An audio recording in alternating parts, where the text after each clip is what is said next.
But here's the thing.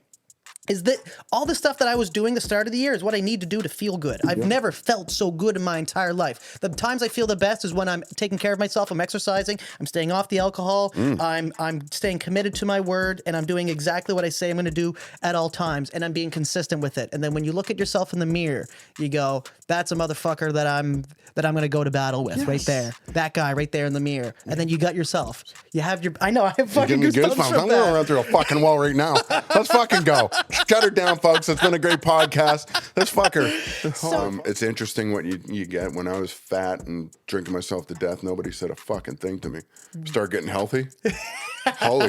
You want some hate, folks? I get fucking picked on for everything now. From the way I look, I get bullied for my cannabis use. I get, made fun of for my tattoos. I get all this shit. But guess what? I don't care.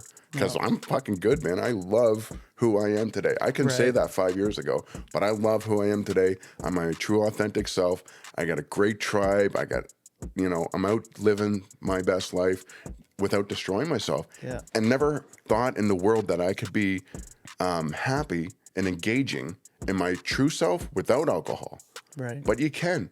Right. You can do this stuff. You don't need to hide behind stuff. Honesty it will get you a long way. You see people that aren't authentic, and they'll fall off by the wayside. Derrick, thank you so much for coming. I'm super grateful to have you on today, to get to know you better and to hear your message. And I think you got some very unique perspectives to share on what's going on in St. John. And I think you have a really exciting story. You and I just briefly touched on it, but we're going to be getting into it here on this episode, which I'm super excited to dive into. So Derrick May, aka the Soapbox Preacher, thank you very much. And the thing that I want to start off with is the Soapbox Preacher. Where did that come from, Derrick? That is a great question. First and foremost, thanks for having me. Thanks for giving me the platform to talk about the Soapbox Preacher. The Soapbox Preacher is a title that I got from standing up and speaking my truth out there in Waterloo Village about all the stuff I've been seeing, the crime, the drug use, the homelessness, people being indecent in the streets. And at that time, nobody was saying anything. So for me, it was personal because we had an encampment in our backyard in Waterloo Village. My girlfriend has 2 young girls that I care about deeply.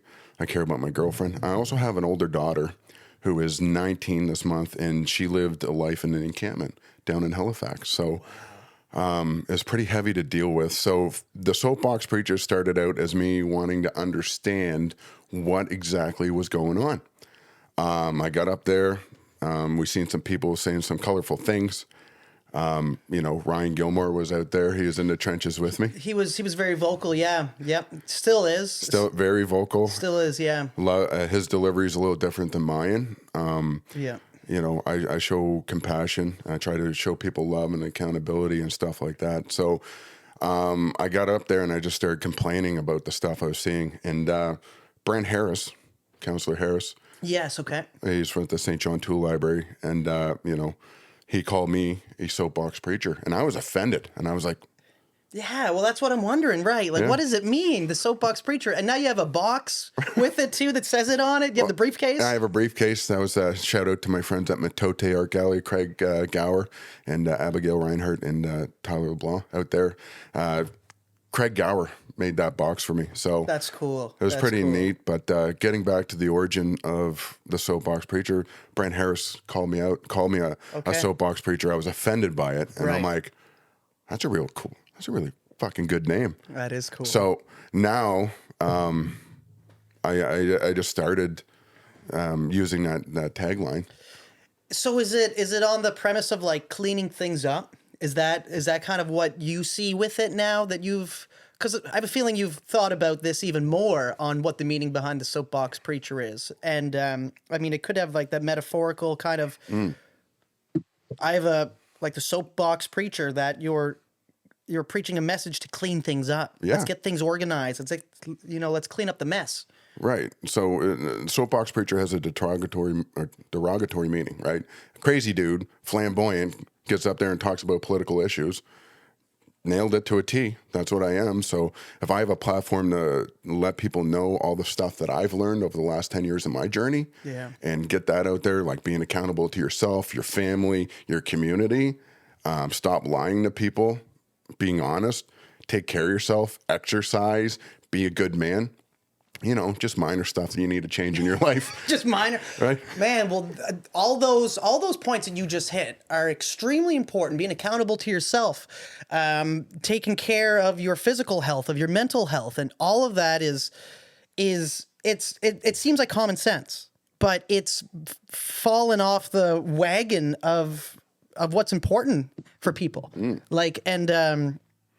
I think that we're seeing a society almost deteriorate from people doing less and less of that. And it almost seems like I feel like there's a selfish wave happening in society. And part of that could be from social media. Part of that could be from, I don't know if it's the way that things are going with everything being so egocentrically about the self, and everybody's caring about themselves and their self-image and stuff like that. And it seems like there's a major problem. But I want to dive into all that. So how long have you lived uptown?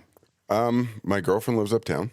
Okay. All right. So I spend a lot of time there. Okay. Right? So is that on Union? Right on Waterloo. Right on Waterloo. Yeah, right. Right uptown. The encampment's in her backyard. Because I've seen some of the videos on your Facebook of like the mornings that you'll come out for a coffee and there'll be people kind of strung right out on the front steps, and you're kind of helping them out, saying like, hey, like, are you okay? Do you want some water? That's it. And you know, they have like a lighter that they thought was a laser gun. And it's just like, holy, like it's shocking to see. Like when I watch it, like, you know, I'm like, it's kind of disturbing in a way, but it's the reality of what's going on uptown right now. And it's so sad that there's people, that are living like this, but then that this is just happening on a more common basis now. Yeah. And this is what we're allowing to accept. Like, we're allowing this, we accept this. Kids are seeing this. Right. I got tired of seeing people masturbate in the streets. Like a dude, I saw a kid masturbate, or saw a guy masturbate when I was a kid, when I was 5 in Rockwood Park, and I never forgot that. Wow. Right? So can you imagine what kids are seeing now? Right. And we're seeing it daily, not just men, but women. There was a lady down there in Jermaine Street, just out there going right to town. Man. Just hamming herself in, broad daylight. So is it mental health? Could be. Right. Probably drugs, though. Is it drug abuse? Right. Well, this poses a greater question of like, what is happening in St. John? And it seems to be all around the world, but let's focus on St. John for this topic. What is going on that we're seeing more homeless encampments, that we're seeing more drug abuse just openly happening? And is it a lack of policing? Is it a infiltration? Or like, is there more drugs here than there ever was before? What do you, from your perspective, I feel like you spend a lot of time thinking about this stuff. What do you think's going on? The biggest problem is we blanket it with the homelessness problem. We have a mental health problem. We have a drug addiction problem. We have a homelessness problem. You put somebody in a home that's homeless, you fix the problem. You put somebody in a home that has a mental health issue, they still have a mental health issue. If you put somebody in a house with a drug addiction, they still have a drug addiction, right? Right. So there's no services available, right? We also have these, we have an economy of poverty in St. John where people like to, exploit people that are poor. And we have some organizations that think that they're doing good, but they get funded by our tax dollars. And we're just keeping people sick, right? They have money behind that, and they're motivated to keep clients. So that's a big problem. So I've said this before, that our healthcare, it's not healthcare, it's sick care. Yeah. We're not incentivizing people to be healthy. We're taking care of people that are sick, but you're almost making them sicker by giving them more medications and prescriptions and drugs, and it's not actually getting to the root cause of what you said at the beginning of, are you being accountable to yourself? Are you getting enough sleep? Are you able to maybe just do some exercise? And if you don't have enough money to go to a gym, like even just going out for a walk, do some body weight push-ups, do like something that's taking care of yourself, that's starting to get your mental health aligned in a way that's going to suit you better and help you tomorrow instead of hinder you tomorrow. But how do you get people there? How do you get people to realize that? You know, they think, okay, I'm going to give you some fentanyl. It's going to kill you. Do you want to do it? Yeah. There's a good chance that if you take this little pill, it's going to kill you, or you smoke it. Would you take it?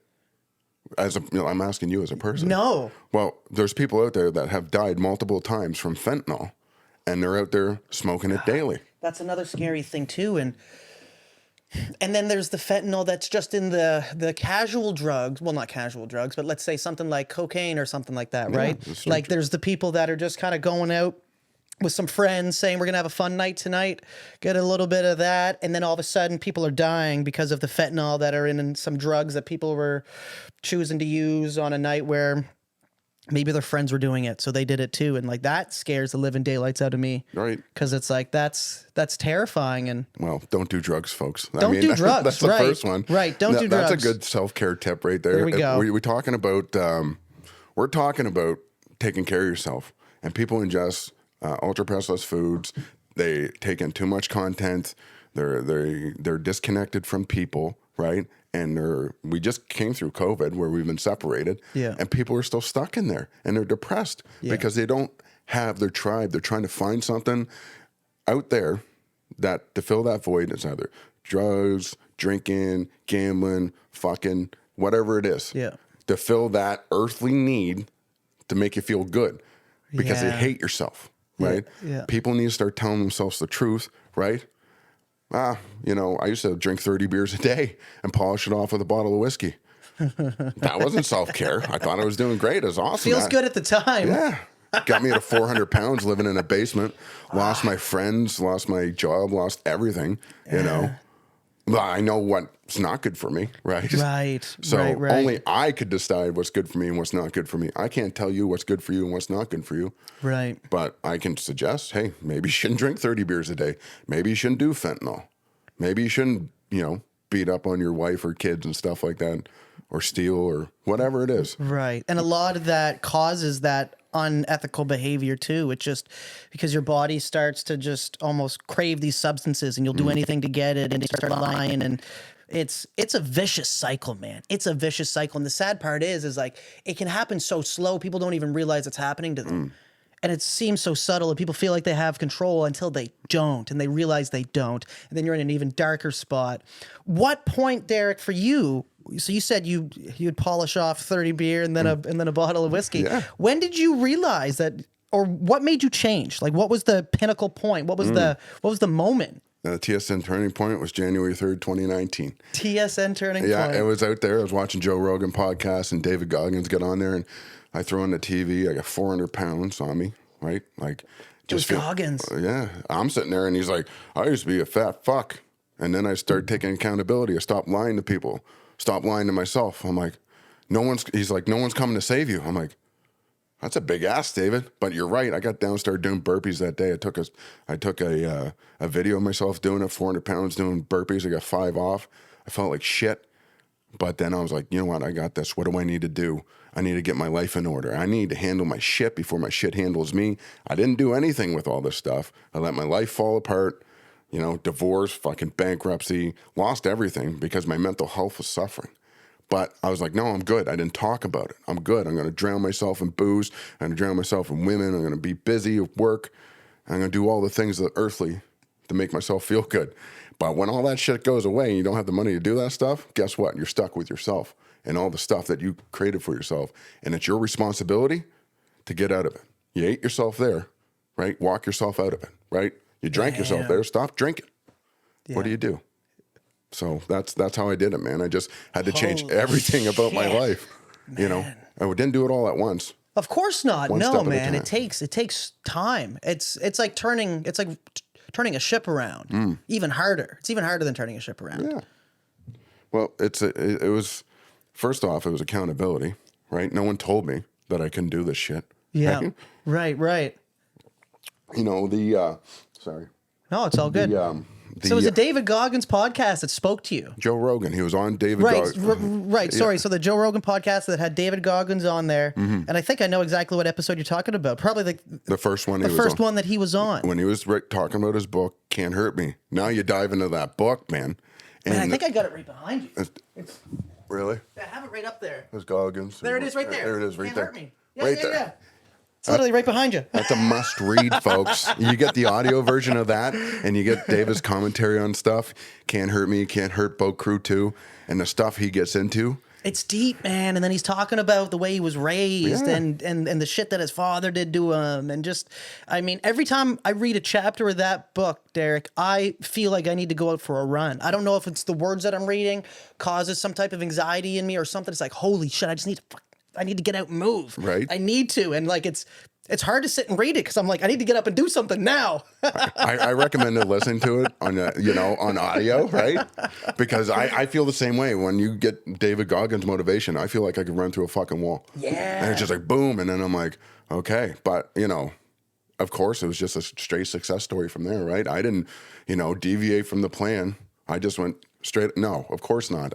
It was like, okay, I want to do this, and it was like, oh, back to old ways. And I'm like, fuck.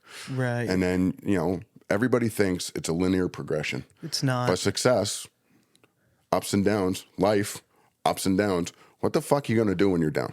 No one's coming to save you. You created this for yourself. I could have been one of those people on the streets 5 years ago, but I chose not to. I chose not to. Luckily, I had the support. I had to have people around me that didn't enable me. Right. Like, give me money. I want to go gambling. Give me money. I want to go drinking. Right. I don't have this. But when people start saying no and showing me love, and did it feel like love at the time when they said no? No, it fucking hurt. Right.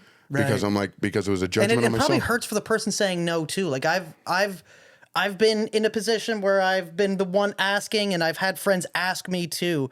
And when you say no, like that it's like, man, like I can't keep seeing you do this. No, I have to stop. I have to stop enabling in it, and it's friggin' hard even for the person saying no. It is hard, but it's love. It is love, It's right? love. And it's a tough love. It's great love. So, and I think, so it's so interesting that you're talking about the David Goggins being the one that motivated you. And just upstairs, I'm just learning now that you were, and that you are ex-military. I am ex-military. So I feel like that probably, there's a certain direct type of communication that certain people need to get firing. Some people hear David Goggins and they shut down because it's too much. It's overwhelming. It's too stressful. And they just shut right down. But there's certain people that when they hear that, it fires them up. And it's like, that's the way that I need to be talked to. Yeah. And it's like,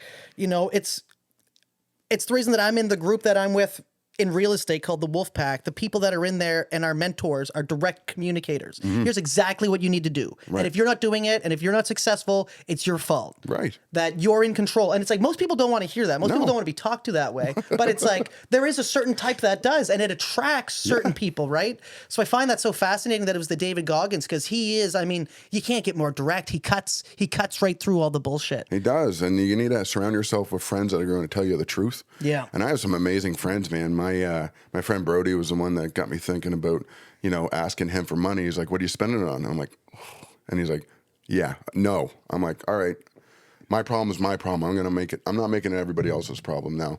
Right. And then I was trying to do the fitness thing, right? Not going to the gym, but doing like keto, half-assing it. Yeah. And then I went away. I was down in Wisconsin for a course when I was working out west at the time. And I went down there, ate all the good food, drinking all the beers and stuff. I come back, I was like 360. And my buddy Ian, I remember this. He came up and he grabbed my belly and he's like, and he shook it. And I looked him in the eye and I'm like, fuck you. Pissed you off. And I went and got a gym membership and I said, I'll fucking show him. So haven't stopped, man. I turned that in. The first day I walked in, my blood pressure was through the roof. Buddy thought I was going to die.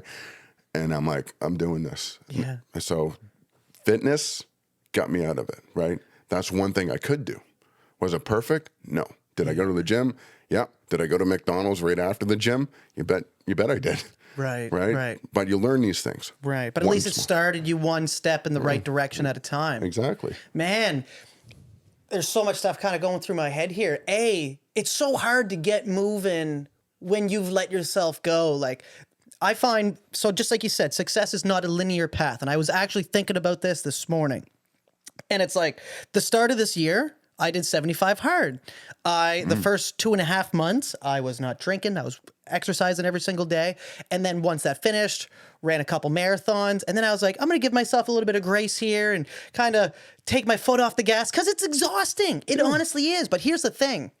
is that all the stuff that I was doing the start of the year is what I need to do to feel good. I've never felt so good in my entire life. The times I feel the best is when I'm taking care of myself, I'm exercising, I'm staying off the alcohol, I'm staying committed to my word, and I'm doing exactly what I say I'm going to do at all times, and I'm being consistent with it. And then when you look at yourself in the mirror, you go, that's a motherfucker that I'm going to go to battle with right there. That guy right there in the mirror. And then you got yourself. You have your, I know, I have fucking goosebumps from I'm going to run through a fucking wall right now. Let's fucking go. Shut her down, folks. It's been a great podcast. Let's fuck her.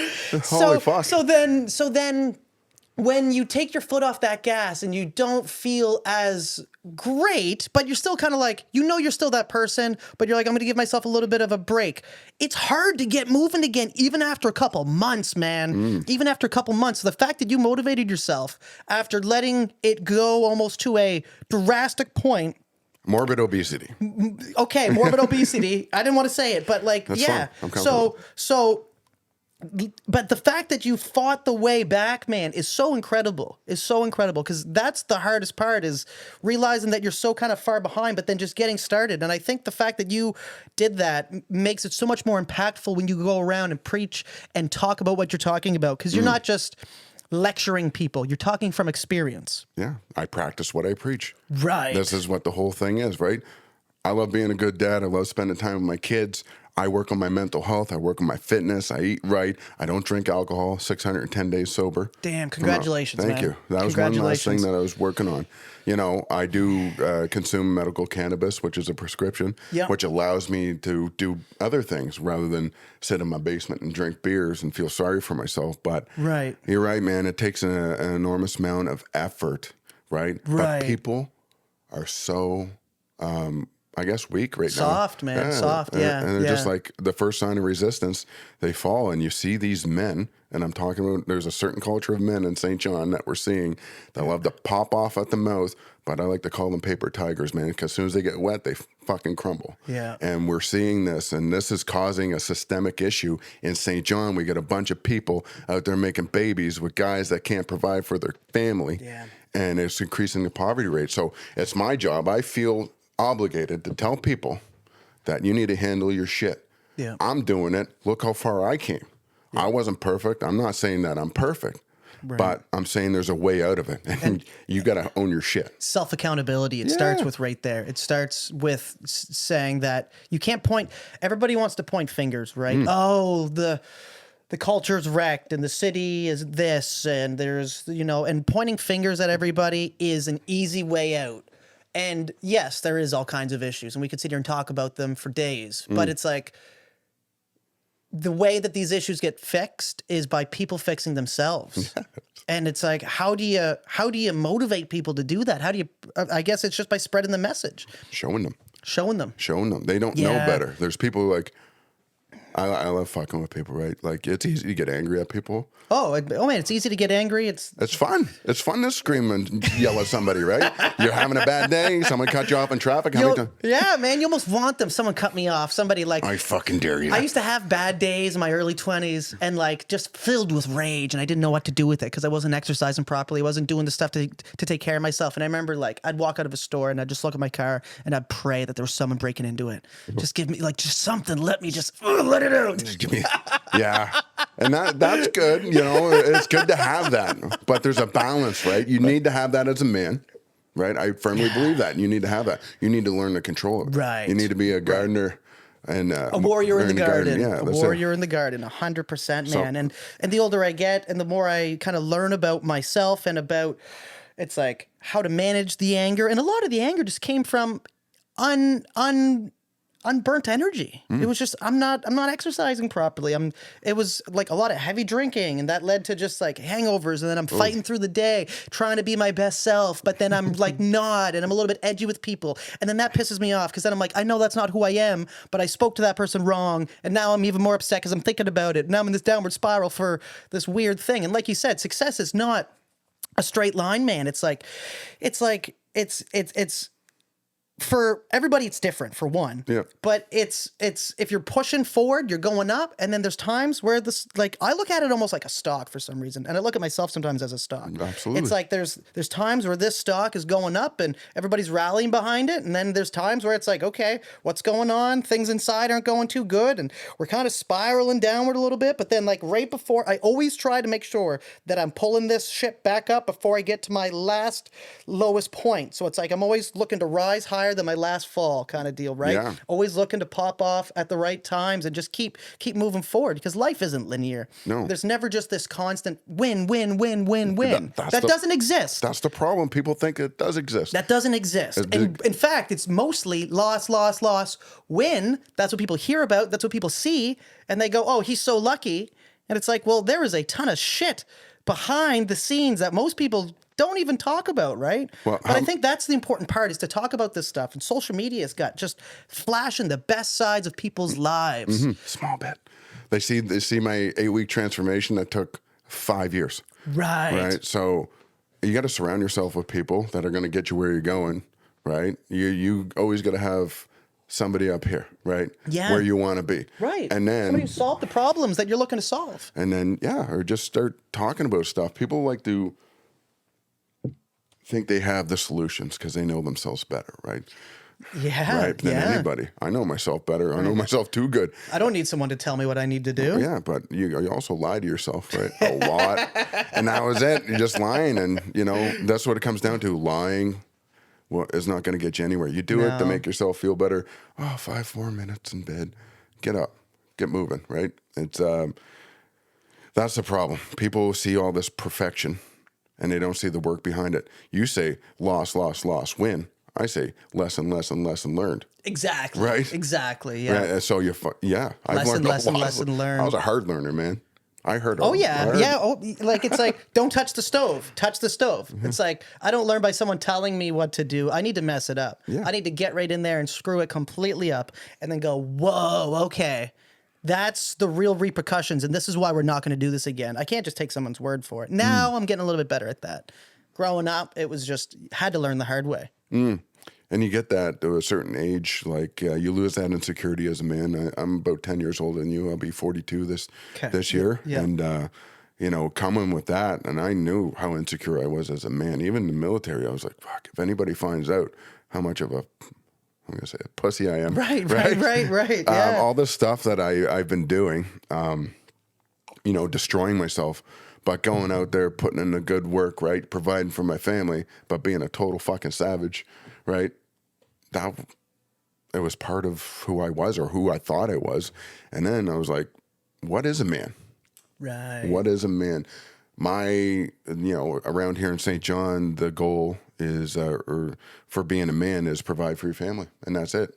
You can provide for your family, and then you get a pass to do whatever you want. Right. Especially coming up from poverty and stuff like that. You see that all around, and, people don't get out of that, right? They learn those behaviors, and then you need to have an objective look at yourself and be like, what do I want? What type of man do I want to be? Well, what is a good man? I don't fucking know. So let's find out. Let's make a list. Especially when you don't have role models to look at. Not everybody has somebody in their family that they go, that's who I should aspire to be. And when you don't, it makes it very challenging to figure out what you should be doing. And you might see it in maybe a friend's parents or something like that. But it's hard to emulate if you don't see it on a day-to-day basis. And that's one thing that I find is positive about social media, is it opens up the doors for you to choose who you want to have as influence in your life. And early on when social media first came out, I realized, oh, we can look up millionaires. I've never met a millionaire before. I've never heard of a millionaire besides Irving's or something like that, right? It's like being from St. John. So then I started to look up like successful people, and then started to kind of figure out, well, what are the traits that makes these people successful? What's the common themes? What's the language? What's the talk? And not that being a millionaire is the success rate. And that early on in my mind was success. And then now I've realized, like, there's people I follow where I'm like, that guy's a wicked dad and a great athlete, and I really like that person for that reason. And then you find little pieces of everybody. Joe Rogan, I like the way that he talks to people. I like his open mind. I like Cameron Haynes. He's a marathon runner and a hunter, and he seems like a very influential and a great father. He's just level-headed. He seems like a calm guy when he's talking to people. And you find these different little people that you want to emulate. Yeah. And then that's a powerful thing, but it can also go the wrong way, where you're following people that are completely out to lunch and just showing you certain sides of themselves that they want you to see. And it's the veneer, the surface level bullshit that is the problem with society. We're trying to fix society with surface level solutions when we need to get underneath, like this housing crisis. You can throw food at people, they're still going to be starving, right? Doesn't actually fix the issue. But if you house people, right, then maybe you'll help the homeless people. Yeah. If you tell them you can't do drugs and we enforce our laws, maybe it'll help people. But and it's a big part of the population growing at an exponential rate right now too. this is what I want to get into, right? People like say they see the physical change, right? And they do all the physical reps. How many people do mental reps? This is what successful people do. Right. Right? They get in there and they're like, they don't just go through life willy-nilly. They have plans, they have intentions, they move with intention. Yeah. And if you want to change something, like I talk about mindfulness and people are like, I tried that. I'm like, did you? Tell me about it. Right. Well, they're like, well, I did it once. I'm like, well, it doesn't work that way. No. You go to the gym once, guess what? You're going to stay the same. You're going to be a little better, but it's not going to stick. Right. Mental reps is the key to success in anything. Right. If you got it here, you're going to get through anything.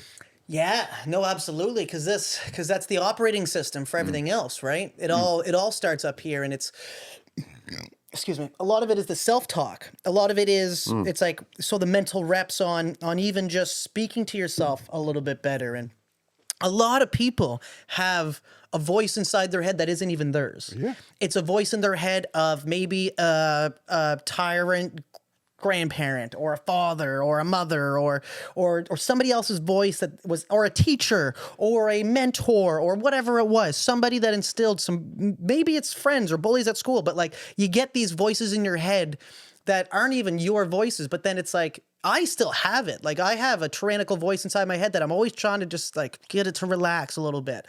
Like,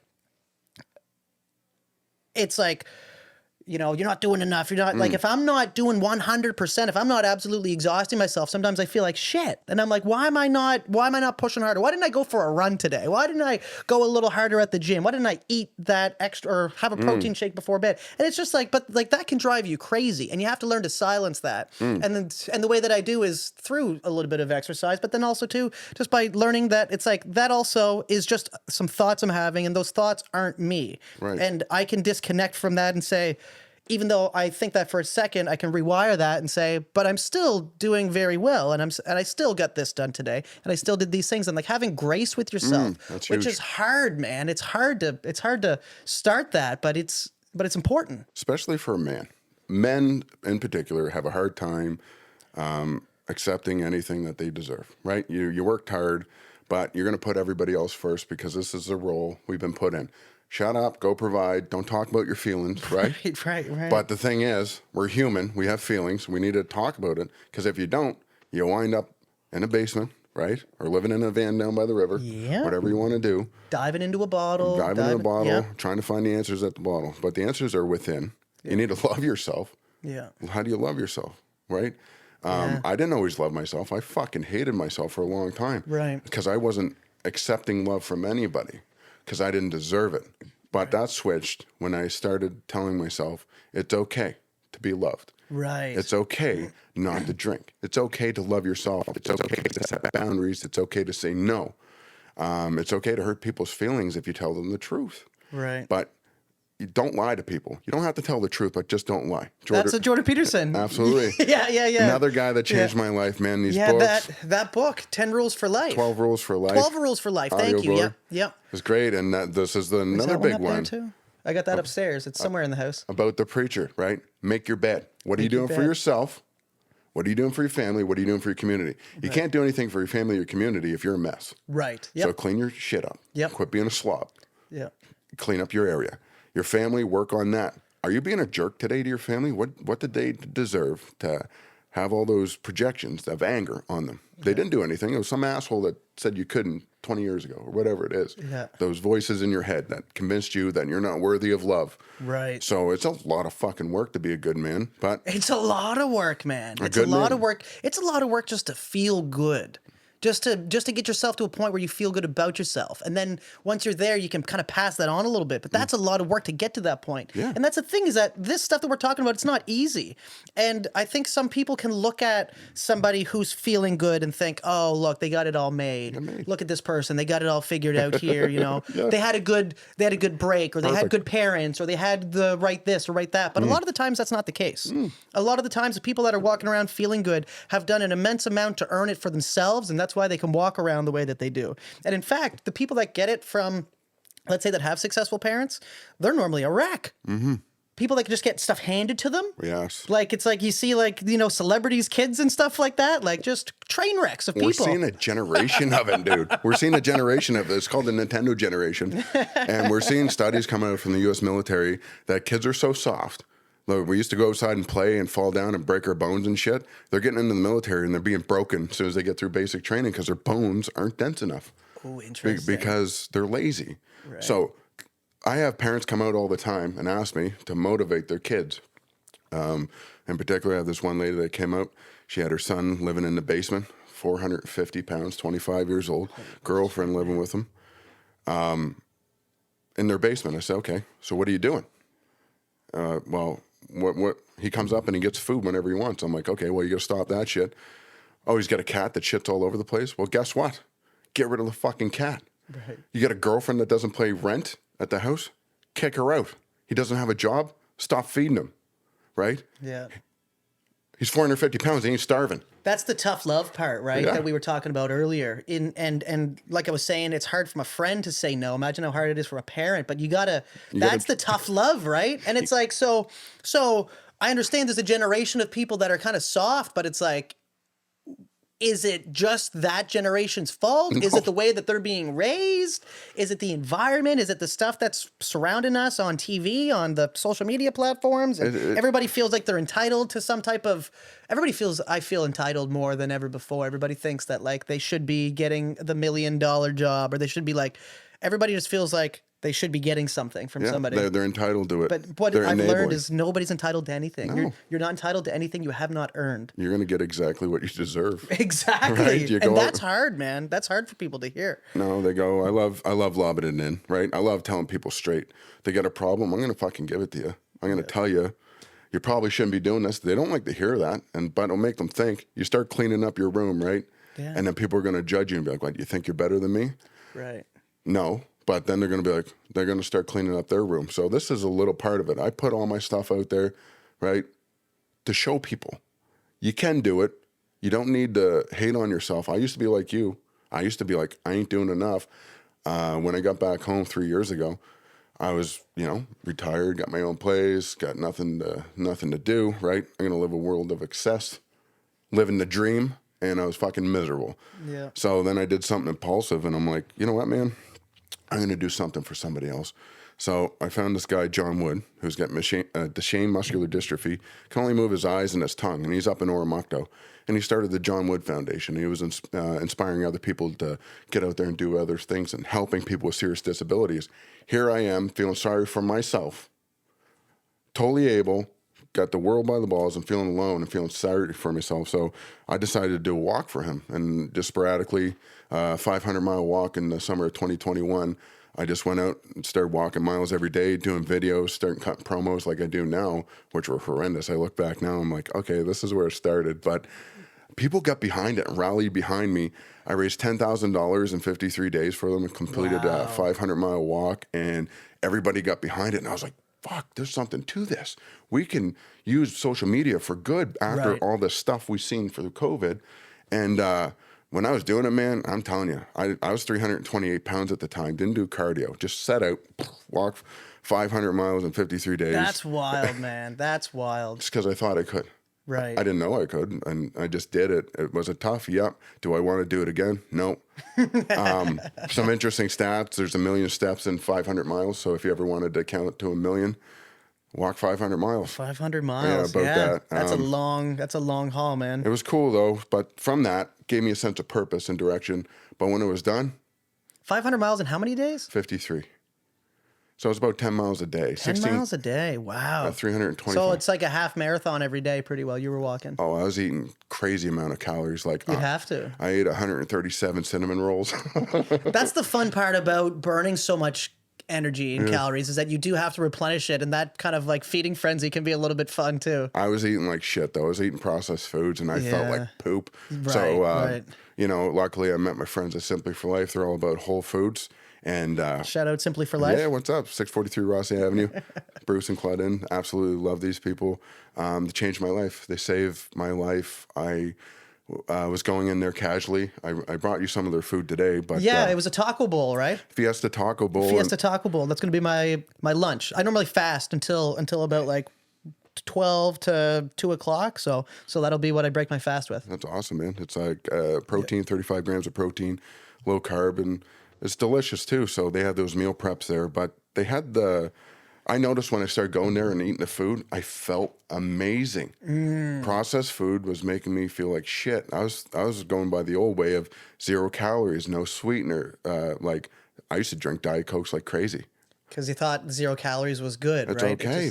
No, the calories don't even really matter. They don't matter, but they do matter. Right. Like the times I've gotten into the best shape in my life, I focus on protein intake and like the macronutrients. Am I getting my fats in, which is like some nuts, some avocado? Right. Am I getting vegetables? Am I getting X amount of protein? Right. Am I getting a little bit of carbs too? I tried to go carb free before and I felt like absolute shit. And it can work for some people. Yeah. But I think when you're burning a lot of energy and you're working out, the carbs are fine. I think for myself anyway. For everybody, I mean, I'm no health guru at all, but I just know what works with me. Right. And it's for me, I just focus on the protein intake and because I try to break things down to be as simple as possible, to make it as frictionless as possible. And I never want to be counting calories. The only thing I counted, I'm like, am I getting my 140 grams of protein a day? Somewhere right around there. Trying to get like 100 to 140 grams kind of, because I'm only 160, right? And then for everybody, it's going to be a little bit different on their I'm intake. 320, so it's a lot more food. Double the food. It's right, awesome. right. But if you're eating whole foods, it gives you more energy. Way more energy. You don't have that slouch, right? Yeah. Here, Bruce brought me in. And we're having a chat. I said, I don't sleep, man. He's like, how much coffee do you drink a day? I said, a shit ton. Yeah. And he's like, okay, you're going to wait 90 minutes when you wake up for your coffee. Right, I'm like, right. That's the Huberman thing too. Dr. Huberman talks a lot about that. Right, so you because it plays on your adrenals, right? Yeah, your adenosine gets built up and it doesn't release with the caffeine. So when the caffeine's in there, it blocks your adenosine, and then later in the afternoon when the caffeine wears up, adenosine comes out. You're exhausted. Right? Okay, yeah. Right, so the red light therapy and stuff, and he had me eat a cup of blueberries at night before I went to bed for melatonin. Melatonin, okay. So I went from sleeping 3 hours a night. In the first week, I had a full night's rest, the first time in years. And I'm like, there's something to this. What else do you got for me? He's like, well, if you like that, come and see me. And man, I've been with those guys for over 2 years. Whole Foods, my mood has stabilized, gives me more energy. I become my authentic self, become a brand ambassador for these guys that I don't get paid for. And I do it because I promote the stuff that I love, that works for me, Simply for Life, Afterburn. Out of pure passion, yeah. Yeah. I don't get nothing out of this, right? Well, I get something out of it because I spread the message. Right. But I'm not gaining financially. I do get a presence online. People know who I am. Couple of different characters. You could call me Big D, soapbox preacher, whatever. Yeah. But it's all about building people up, networking, showing people it works. And you shouldn't be eating processed food, folks. No. The research shows it's sugar. It's bad for you. It's killing you. That's what all these problems are. And there's mixed research. It seems like this stuff about health is almost under attack. And I was reading an article at one point where it was saying that that Lucky Charms is healthier than a steak or an egg. And this was a real study done by some nutrition company. And it's people are being bought. These companies are being bought out. These FDAs and you have to understand that there's political motivations behind all this stuff. And a lot of it is financially motivated, and whoever's paying people to write these studies. It's like the sugar industry for a while, right? I was just saying Entel So like the Keys. sugar industry, like for the longest time, what was it, like in the 70s or whatever? Like that was like sugar's healthy, like sugar's good for you. And everybody was going out and grabbing a Coca-Cola and just Fat was bad, sugar was good. Ansel Keys, the 22 nation study, narrowed it down to 7 nations so he could pass that sugar was good. So everybody that made sugar could make a lot of money. right. Now we have metabolic and they diseases. had doctors getting behind this, paid doctors. Well, a doctor wouldn't take money to promote stuff, would they?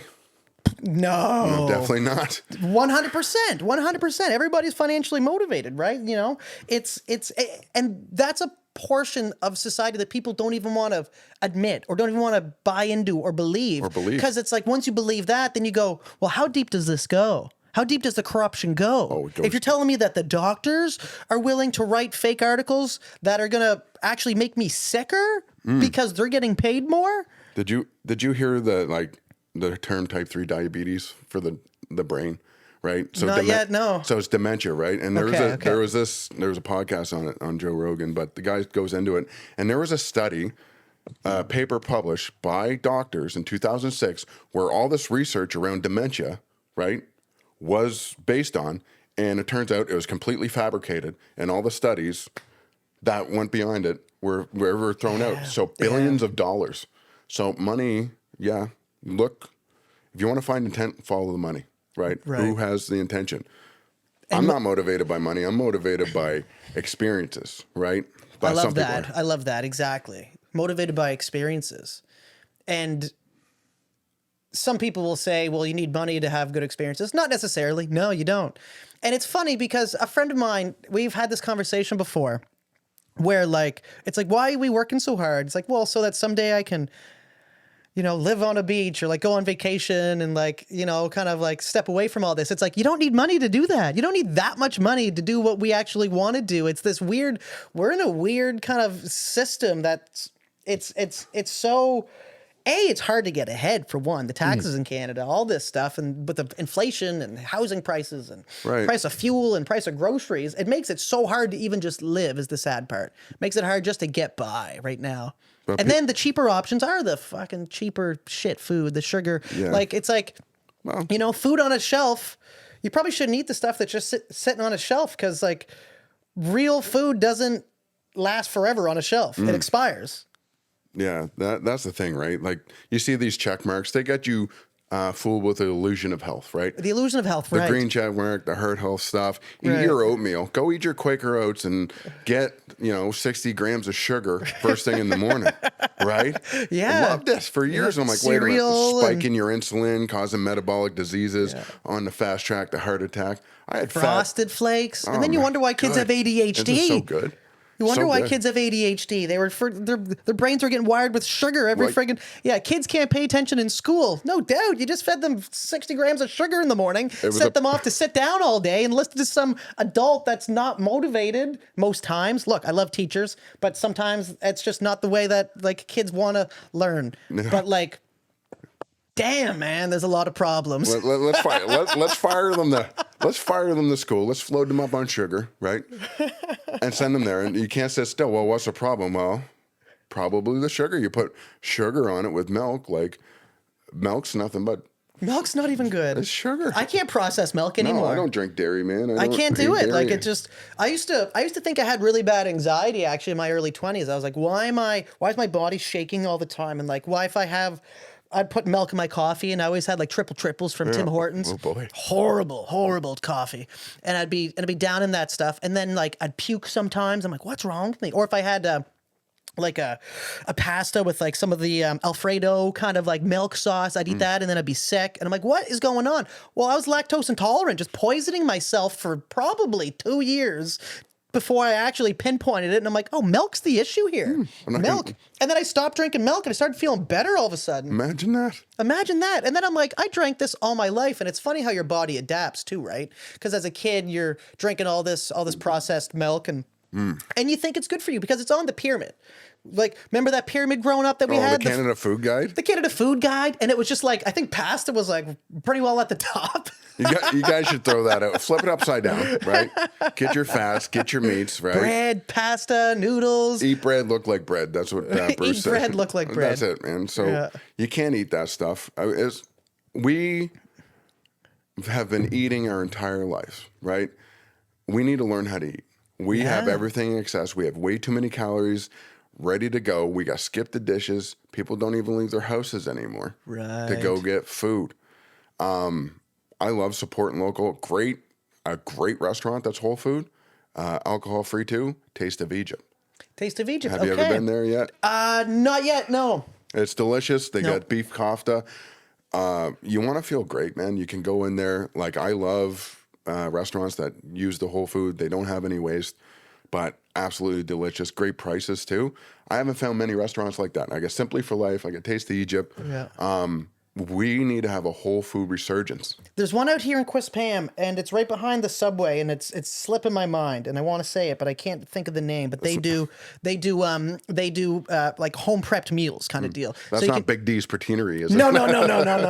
That's fun after a marathon, though. Boy. That's been my go-to after marathons. I haven't been there yet. Because I'll look at my watch and I go, okay, I burned 3,800 calories.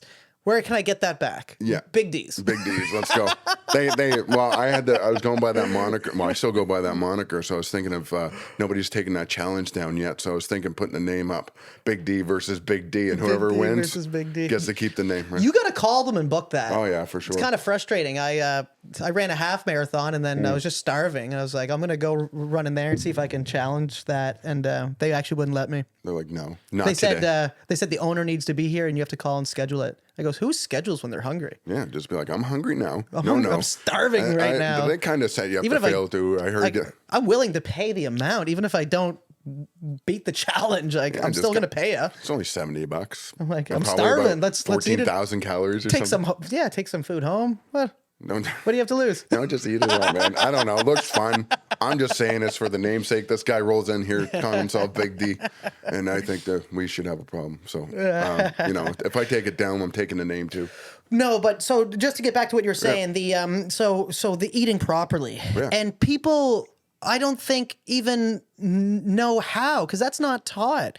There's nobody really showing people how to eat properly, and you really got to discover it for yourself. And everybody's a little bit different, right? Every body's going to need a little bit of a different type of nutrients. Some people try to do vegan, and there's all these different diets too. You hear carnivore diets, vegan, and I don't even know, man. I lost track of all the diets, but it's just like you need to find something that works for you, right? You need a lifestyle that fits you. People hop on these 90-day. 30-day challenges, whatever, 8-week abs, 10-minute, whatever. They want the quickest solution for everything. Right. But it's a slow process to slowly change everything about you. Whole foods, exercising, the mental reps, right? The mental reps. And then you get into the spiritual side too, right? So you get the physical, the mental, and the spiritual side. So yeah, I'm still trying to connect to my spiritual side, I think. More being 31, it's kind of like, first it's like get my body aligned so that my mind's right, and then get my mind right, get the self-talk kind of dialed in. And then I think now I've been thinking more on the spiritual side a little bit more too, because I realize that that's also important too. And whether that's just be some type of like meditation or whatever it is that you practice, but that's something that I need to throw into the equation and start working on a little bit more, because I realize it is important. It is a part of you because it's in you, right? Your spirit's in you. It's your soul. You work on your soul. Most people have soul injuries. So they do the physical and the mental, and they still feel like shit. So what is it? Find your tribe. Go out, build community, and get in line. So if you want a book to read, I'm going to recommend this. This book changed my life. The Universe Has Your Back. Cool. I used to worry all the time, right? Until I read this book. And then I just realized, what am I worrying for? It hasn't happened yet. Yeah. So I just take it as it comes. Whatever's coming my way, I accept. And I deal with it at that time. This book has changed my life for the better. So recommend it. It's 183 pages. I don't like reading. I read this book. Right. Okay. So it The is. universe has your back. Yeah. By Do you know who wrote it? Gabrielle Bernstein. Cool. So definitely Cool. a good book. I also, I'm a Christian. I follow Jesus, Okay. and that's how I like to live my life and show people love. I don't preach it to people. I show people how I live. Yep. You can believe whatever you want to believe. It doesn't make us enemies, Yep. but I'm not going to force it down your throat. I'm going to show you. Right.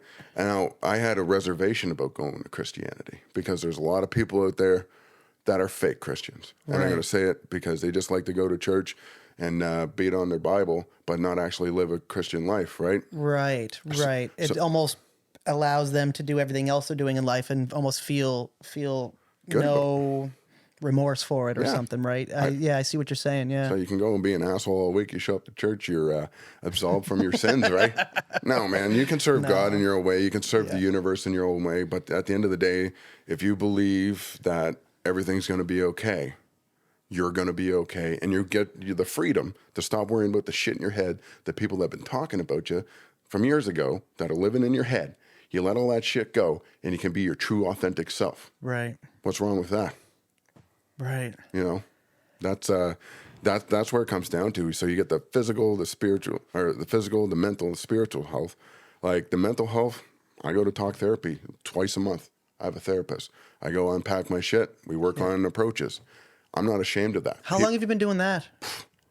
Man, 10 years? 10 years. Yeah. So- And you started around 30, 31? 32. 32, That's yeah. my breaking point at 32. This is an interesting story, folks. Buckle in. Really Let's get into it. Wasn't really doing myself any favors and stuff, and really was drinking. Still in the military at the time. Had to fly out to a job the next day up in Iqaluit to go catch CF-18s. I was pretty pissed off. I was a sergeant at the time. Got called in for a beer call, but they gave me some medications to help me with my hearing, and it was a benzodiazepine. Yes, please.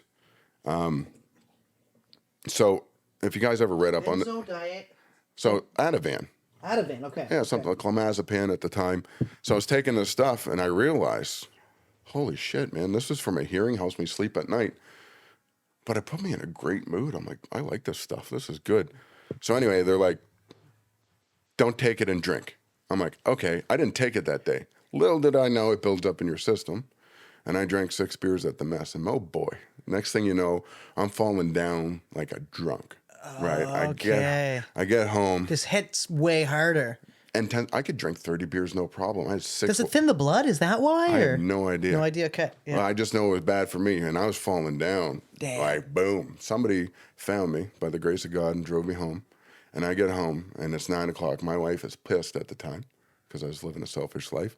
Have to fly out the next morning to Iqaluit, and I turn around, and there's 4 MP cars sitting there waiting for me. I'm like, here we go. So I turn around. I have undiagnosed post-traumatic stress disorder at this time. And I sit down, turn around, I sit on my hands. I'm like, I'm not going to jail tonight. I need to get on that plane tomorrow.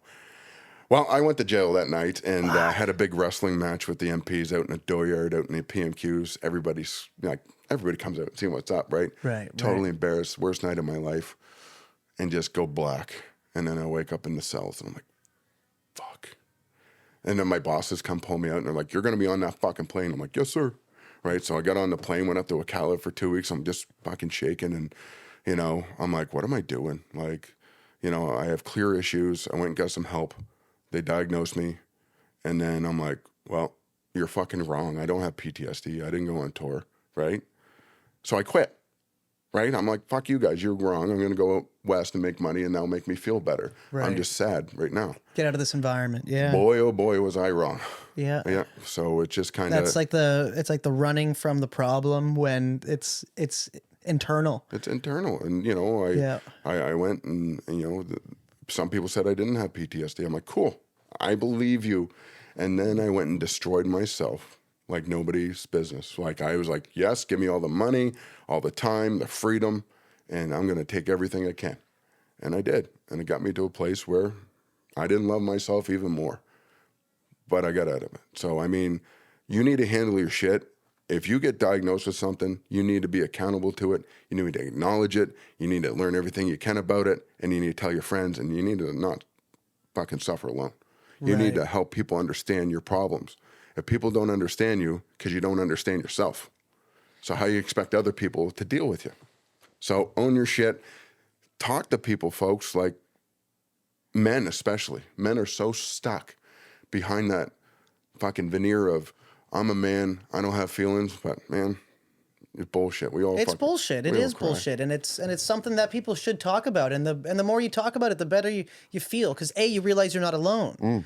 And like, even sometimes when I say some of the stuff that's on my mind, like, that's one thing I've realized is, I used to try to filter out a lot of the stuff that came to my mind, because I'm like, nobody else is thinking this. Nobody else wants to hear what I'm saying, because nobody else feels the same way. But what I realize is a lot of people feel the same way. And like, the little internal voice that I have sometimes to say something, I've kind of become friends with it, where it's like, let's explore what just being authentic and coming to my mind is going to do. And 95% of the time, it's great interactions with people, and people are laughing and relating. And as soon as you start to kind of like really be yourself, it's almost like other people have permission to be themselves, and they let their guard down too, right? And it's like, oh, we're not sitting here with masks on talking to each other. I can open up a little bit, and that's when you really start to build connections, and you feel good about it, and it's just better, man. It's way better. It is. And I find you got to find somebody that's like that first, though, because I had a friend group, and a lot of it wasn't like that, but I had this one friend that was so authentically himself. He'd tell stories that I was embarrassed to hear. And I'm like, but he tells it with a smile, and he giggles. And when he'd always tell it like at a party while we were younger, and he'd tell it to a big group of people he's never met, and they're all laughing, and they're all like with him along this journey of what he's saying. And as he's saying it, I'm like, I'd be embarrassed. I'd be like shocked to be in that position that he's in. But I just realized how much it freed him. Yeah. And I've said this to him, and he's actually my best friend. And I've said this to him many times. And I say, like, man, like, you being your authentic self has allowed me to explore my authentic self more, because it's like, I realize that you being you, people love it. They love it, even though like some of it is ridiculous and some of it's edgy and some of it's off-putting, but people love that. They love it. They love your authentic self. Now, there's a lot of people that stood up. And you have to find someone that almost gives you that permission to do that. Because then it's like, if someone's never seen that, just like I was saying before, if it's not a behavior that you've seen, you can't emulate it. Yeah, because you weren't taught. You don't know what's out there. So if you hang out with people that agree with you all the time, you're going to get confirmation bias, and you can continue to be an asshole and drink and beat your wife and whatever you want to do, right, to destroy yourself. But if you hang out with people that don't do that shit, you're going to be like, that's weird. Why don't you do that? Oh, you don't have to do that? Well, right. Man, you get to be your true, authentic self. Like David Goggins gets into it. I used to lie to people. Oh, you like that? I like that too. I don't fucking like that shit. I just want friends. Right, so right. You start doing the stuff you want to do. And then you feel bad inside. Yeah. Well, you're lying to yourself, you're lying to them, and you're like, that's not authentic. Are you being your authentic self? And then you're going to lie to people. You hang around with people, be like, yeah, man, go ahead, drink some beer. It's okay. Or you hang around people like, you sure you want to drink that beer? Why don't you think about it? You don't want to drink that, do you? Right. Right. So the choice is yours. Pick people that want the best for you. Yeah. Right? That's another chapter of Jordan Peterson. Is it? Oh man, it's all stuck in there. Yeah, I think so. It's something along the lines of hang around people that want the best for you. Yeah. And that's important. And people don't realize that sometimes they're hanging around people that don't want the best for them, especially when you're in a friend group that you might have been with your entire life. Oof. It's like nobody wants to see one person outshine the other, because we're all from the same spot. Like, and then it's like what we were saying upstairs there when you first walked in. Like sometimes what people are like terrified of is their friends saying, "You've changed, man." Yeah. Hey, man, you've changed. And it's like what they're really saying is you've grown. They haven't grown, no. They're stuck. Right. So you show them. You're that person to them now. It's interesting what you get. When I was fat and drinking myself to death, nobody said a fucking thing to me. Start getting healthy. You want some hate, folks. I get fucking picked on for everything now. From the way I look, I get bullied for my cannabis use. I get, made fun of for my tattoos. I get all this shit. But guess what? I don't care. Because I'm fucking good, man. I love who I am today. I couldn't say that 5 years ago, but I love who I am today. I'm my true, authentic self. I got a great tribe. I got I'm out living my best life without destroying myself. Yeah. And never thought in the world that I could be happy and engaging in my true self without alcohol. Right. But you can. Right? You can do this stuff. You don't need to hide behind stuff. Honesty it will get you a long way. You see people that aren't authentic and they'll fall off by the wayside. They come out, they want to be, somebody they seen on the internet who's fake, right? Yeah. And then they just go, you see these guys that come out and do these big things to make a splash, right? Like, hey, look at me. And then they fall off. Yeah. So it's consistency. If you don't have, no one's going to believe you until you did it, right? Exactly. Yeah. So do the work, then share it. Don't try to share it while you're doing the work, Right. right? Because you're figuring it out on your own, and now you're going to veer people down the wrong way, maybe. Yeah. But find out what works for you. Yeah. But be authentic, man. Don't lie to people. Yeah. No, that's huge, and it's staying true to yourself, and just like you said, being authentic. Don't lie to people. So like, when you're in a peer group. And all your friends are saying something and you don't agree with it, or they're about to do something and you don't agree with it. There's two choices. You can say how you feel, which is going to cause an external battle. So now your friends are going to say, well, what do you mean? What do you mean by that? You don't agree? And then, or you can agree and have an internal battle. Because then you agree and now you're fighting yourself saying, I know I didn't really agree to that, but I'm just saying what I feel like I need to say so my friends keep liking me. And that's like, in that situation, well, are people really your friends if that's how you have to behave? If you can't even be yourself? This is some high level stuff, man. And it's the hard part is making that change and even hearing that and saying, and like thinking, well, no, I know my friends and I could be myself. And it's like, well, can you? I know the friend group that I have right now. They know me very well. They've seen the ups, the downs. I don't hide when I'm doing bad. I don't hide any of that stuff. It's like, I'm very honest with how I'm kind of doing. And I want to be that way so that they can do the same thing to me too. Right. It's like, and when you do that, you got ride or die people with you, that it's like I can call them when things aren't going good and I know that they'll be there, and I can call them when things are going good too, and that they'll not be jealous to hear what's going on. And that's also important too. It's like, can you tell somebody good news and them not get upset? Yeah. And then it'd be like, oh, that's great. But really like, oh, fuck you. Right. Right. So, Right. Just I had a thought. It went away. Golly, where is it?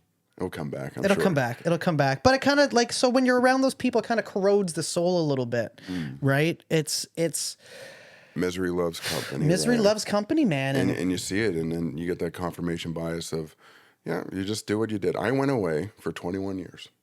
I came back, and the friends that I had that are here still doing the same thing that they were doing 21 years ago. Yeah. I've changed so much. I've been all across this country, every part of it, North Pole, coast to coast. Amazing experiences, changed my perspective, lived in different areas, and had some awesome experiences. And I bring that back, and it's just like, hey, you guys want to talk about feelings and shit? And they're like, no. Right. Why would you want to do that? There's nothing wrong with me. But you start working on people, right? And I start talking about feelings and shit, and people are like, tell me more about that. I'm like, oh, you're my people. But the people that don't want it, they're never going to get it. But yeah. And it can crack open some uncomfortable feelings too, right? Like 100%. people start talking about how they actually feel, and like, you can see the pain in their eyes, man. You see the pain in their eyes. Sometimes it shows itself in tears or in emotion. And that's why a lot of people don't want to talk about it. But it's like everybody's, life's not easy and life's not simple. And everybody's had some different traumas that they go through, whether they're in the military or not. right. Just life in itself is complicated, man. For sure. So that thought that came back to me. Yes. It's about sharing your vulnerabilities with somebody that you trust and hoping that they're not going to throw those vulnerabilities in your face to control you. Right. Right? So many people do that. You can say stuff to people. Have you ever had anybody that you're vulnerable with say some horrible shit to you and just take you down? Yeah. Yeah, it sucks. Yeah. Right? Sometimes it can be family too, which is weird. Your closest friends, anything. But what does that say to you? Are you going to do that again? Are you going to open up? People, this happens all the time to people because hurt people hurt people, right? They don't know how to express emotional intelligence, and they don't know how to take accountability for their emotions, and their feelings are dictating their thoughts and their actions. Handle your emotions. That's going to get you a lot further than being reactive. Everybody likes to pop off. Oh yeah, fuck you. Right. Well, no, man. Like, Right. let's calm. We disagree. It's okay. I don't hate you. I care about you, but I'm trying to understand your perspective, and I'm hoping you're listening enough to me to understand my position, so we can come to a mutual agreement, or we can agree to disagree. Right. So And that's all it needs to be, is just an open conversation where, even though I might be saying some things that you don't agree with, we don't need to just start screaming at each other. Let's talk ourselves through it. And if we need to change topics because it's that intense, then sure. But like, just navigating that is hard for people. And there's an initial reaction I think people have of, fuck you, man. No, I don't like that. And sometimes I find myself with that thought, but then I instantly go, that's not the right way to approach this. And then you kind of navigate through your own thought to find the right way to approach it. Because sometimes you have that initial fucking, you just want to pop off. It's a judgment of yourself. Here's a good one. You want to try this out? People are like, I don't judge people. Yeah, you do. Every day. Every you day. walk down the street, good or bad. Every time you judge somebody, make a note in it. Oh, that's a nice shirt. Well, a fucking haircut on this guy, right? Whatever it is. Note it in your head. Within a day, you're going to see how much you judge people. And like, look into that. Why are you judging people? Because it's a reflection of yourself. Yeah. Just because you wouldn't do it doesn't mean it's not okay for somebody else. So why don't you just, stay in your lane, right? You can express yourself, but don't do things because other people want you to do them, right? I'm going to disagree with you, and we can still be friends, but we've lost that. Everybody needs this social recreational outrage. And funny thing, I had a hater see me in real life. I said, hey, man, what's up with all the hate online? Now, he is 25, right, and comes from a certain generation where this is an acceptable approach, where the internet meets real life. So I said, hey, man, what's up with all the hate on the internet? To see if it's real. Right. How real is this? And then he fucking went off on me. He's like, you're a veteran, baby killer, fucking asshole. You hate the homeless, blah, blah, blah. You're a fascist. I'm like, thank you for your honesty. I appreciate you telling me this to my face. And he's like, whoa. I said, you want to sit down and have a conversation? He's like, sure. So we talked. He's like, I got you all wrong. You're not that bad of a guy. Fucking imagine that. Take the screen away, folks. Get out and live your fucking lives. Yeah. And stop yelling at people on the internet. The social recreational outrage. Yeah, you're safe from now. But if you do that in real life, there's real life consequences, like a punch in the mouth. Right. And luckily you have composure to not pop off and do that. I don't need to do that. Right. I don't need to prove that I can beat the shit out of somebody to prove that I can beat the shit out of somebody. Right. Because there's the warrior in the garden. Right. It goes back to that. But when I was a young man, I wanted just to go and fight everybody, which got me in positions where, like, I've been stabbed and beat up with a pipe. Not fun. Okay. Yeah. Why did I do that? Because I was so insecure that I needed to go prove to myself. That's how you justified it. Yeah. I was fairly similar, man. Fairly similar. It's like when you're the young guy at the bar and you're filled with alcohol. Alcohol's a big problem with it too, right? Because it just makes you make the worst decisions ever. Like any bad decision in my life, it normally revolves around alcohol. 100%. It's rarely sober. 100%. Rarely sober. It's like 95% of the time alcohol was involved. In any low moment of my life, any bad decision. So why do we do that? Why do people consume alcohol at a, It's like a societal norm is the problem, right? And then people think, well, if the government sells it and they regulate it, it must be okay. Or they might see someone in their family who, drank quite a bit, and then it's like, oh, well, that's what my dad did. That's what my grandfather did. That's what somebody did. And it's like, that's what you do. You get your beer, you shut up. And you don't talk about your feelings, right? And then you get drunk, and then you start showing some tears. Right. But right. There's a better way, folks. There's a better way, man. And then learning how to deal with that sober. And like you said, you had a hard time finding how to be yourself sober, and that can even be challenging too, right? Of just like. It's like in a friend group where you might always drink, sometimes when you first start hanging out and you're not drinking, it's weird. It's like, who are we without alcohol? And how do we do this? How do we do this kind of conversational dance without booze? And what are we going to talk about? And what are we going to do? But then like you get comfortable in that. And then you get comfortable in finding yourself and realizing that it's okay not to be drinking all the time. Yeah. But it takes some friction with yourself, with the people around you, and it's not simple.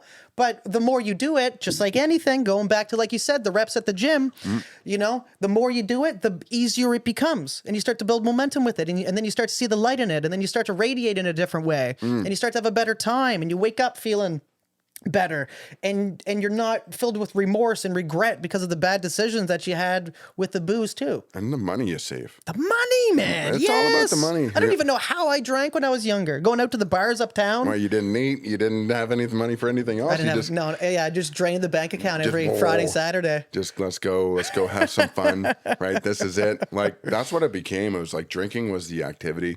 But there's so many other activities out there. Alcohol has its place as a social stimulant, but if that's the only thing you're doing, how stimulated are you getting? You're just getting wrecked, and you're destroying yourself, you're destroying your family, you're destroying your community. Luckily, there's a surge of sober stuff coming out, like sober hangouts and stuff, sober restaurants. Alcohol-free beers and stuff. And yeah, exactly. I love that stuff, man, and they taste good. I love the taste of beer.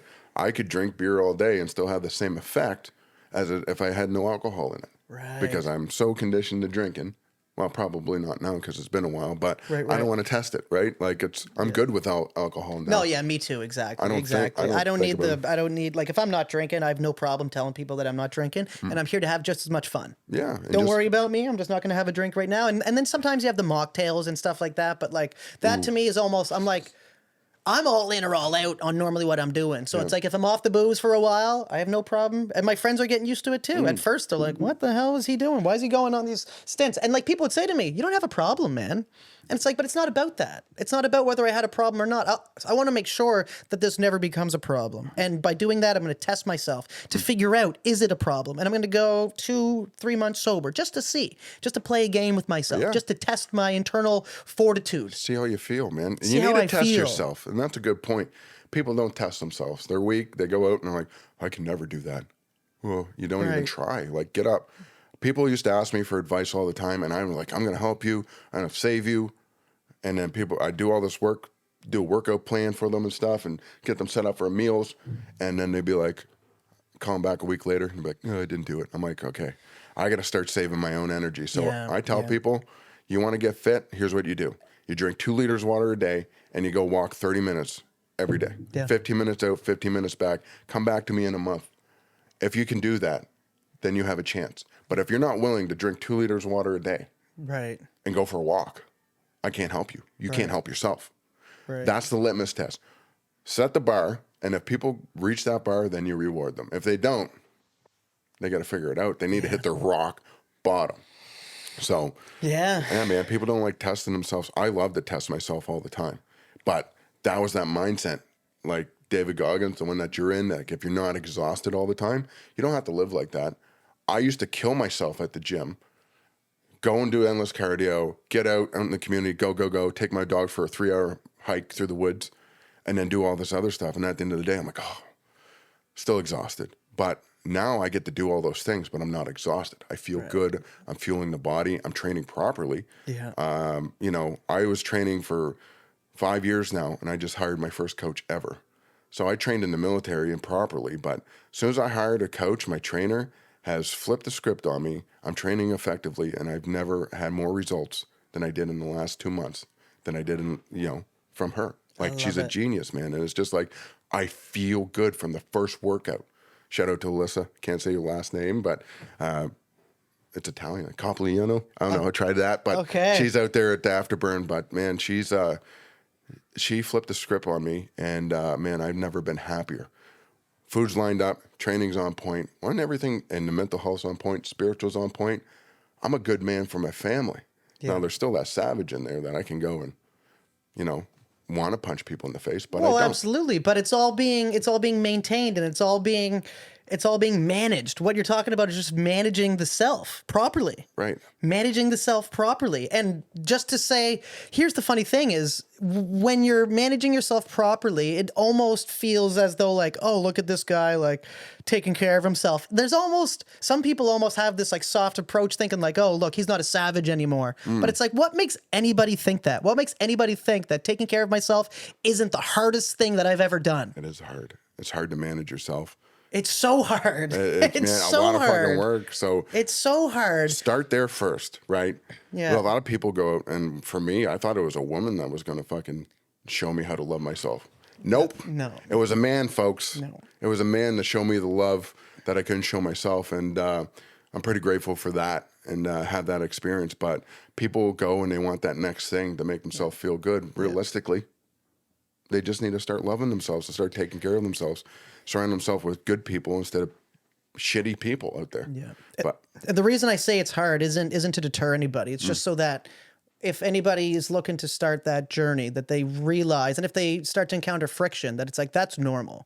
That's extremely normal. All the stuff, like all of the difficulties that, and it doesn't feel right, and it's hard, and it's shitty waking up in the morning and going to the gym, and my muscles are sore, my back's sore, my brain's telling me not to do it. All of that's normal. Just like when you're in an ice cold plunge, your body's screaming, get out, get out, get out, get out, get out, and you stay in there. It's like, that's normal because we're bred for comfort. Humans are designed. oh, the comfort brain. Right. Like, it's like we're designed to conserve energy. Well, it's like our brains are wired. Sorry, we're not designed to conserve energy. What I'm saying is our brains want us to conserve energy because that's like protection. In the tribal days, you want to conserve energy for if there's a major event happening, but it's like we're now in an environment we don't need to operate the way that our brains are trying to tell us to operate, to conserve energy and lay down all day and then just get up and go eat, because we don't have to hunt for our food. So it's like you can burn that extra energy. You have guaranteed food sources coming in. You don't need to conserve the energy that your body's telling you to conserve. Go out and burn it. Have a good time. Find some friends. Go out and exercise. Get outside. Go for a run. Yeah, we're just doing it wrong. How did they hunt Big Macs back in the day? You know what I mean? Well, people didn't eat 3 times in a day back in the day too, right? Yeah. The whole thing about like 3 square meals a day, and it's like when you're burning all kinds of energy, that's definitely important. But like, there's just so many fallacies that people kind of have wrong. And I was in Europe in September. Interesting. In Germany, and they get the fittest, unhealthiest people I've ever seen. There's The no fittest unhealthy? Yeah, everybody Okay. smokes and drinks and drives bikes, right? But there's no obesity. Right. The food is delicious. There's no processed stuff. Everybody smokes cigarettes like it's going out of style, and it's actually healthy. There's none of this carcinogenic stuff that you get in North America. So I'm like, what are we doing different here? So what is it? Why can't we have that? Yeah. Why can't we have people that smoke and drink and eat out and not have metabolic diseases? Are we wired different? Most of us are European descent from here. Right. Is it the Bay of Fundy water? What is it? You know what I mean? I don't know. I don't know what it is. Yeah, I don't know either. But one thing that I do know that you've been talking about is the perspectives you're bringing back from traveling. How important do you find it is to get out of your comfort zone and even just get out of your city that you're in and go travel for even a week or 2 weeks to somewhere different just to see how people live? Like, I went to Costa Rica last year. It was around November, with a friend of mine, and I went with his family, and we went to Costa Rica, and I thought Costa Rica was like this third world country, and I was at first nervous. I'm like, am I going to get stabbed? Is there a lot of crime? Like, since it's like a third world country, is there like not much police? Is the food going to just be like roadkill on the side of the road? Right. That's kind of where my mind was. I'm being very honest. And then I got there, and I'm like, flew into this city that I was like, there's roads, there's structures, there's a full city here, there's a full airport. The food was amazing. People there live healthier lives because they're living on the land. The blue zone. Yeah, exactly, the blue zone. And one thing that some of the locals noticed, they're like, man, you need to relax. Like, you're stressed. And I'm like, holy smokes, like, I am. Like, I'm tense. Because people are talking Spanish. I don't know what anybody's saying. And like, I'm kind of nervous. I'm still getting settled in here. But by like the third day, I was like, I had all this just kind of like, I was like, I can let it all go and just be here. And just go be go present. down to the beach and just sit there and watch the sunset. And they have these shows that go on, these fire shows right on the beach. And it's like people are just living in the moment, and it's so much different. And the people that are like, there's not many lawnmowers. People out there cutting grass with a machete and like staying active and staying moving, and cattle's everywhere and livestock. And it's just like, what a different lifestyle. And it's so nice. It's so beautiful there.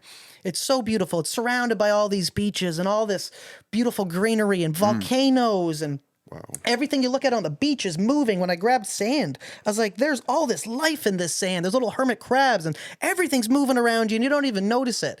And it's like, it's so powerful to get yourself out of the environment that you're in and just help your perspective reset. Right. You know, you go to these different places. I like to be the only white guy some places, right? Right. Have you ever experienced that? Because it's weird. It was kind of like that in Costa Rica, a little bit, like where I just started wandering around for like, actually, one night I left my cell phone and I was like, I'm just going to kind of become one with the culture here.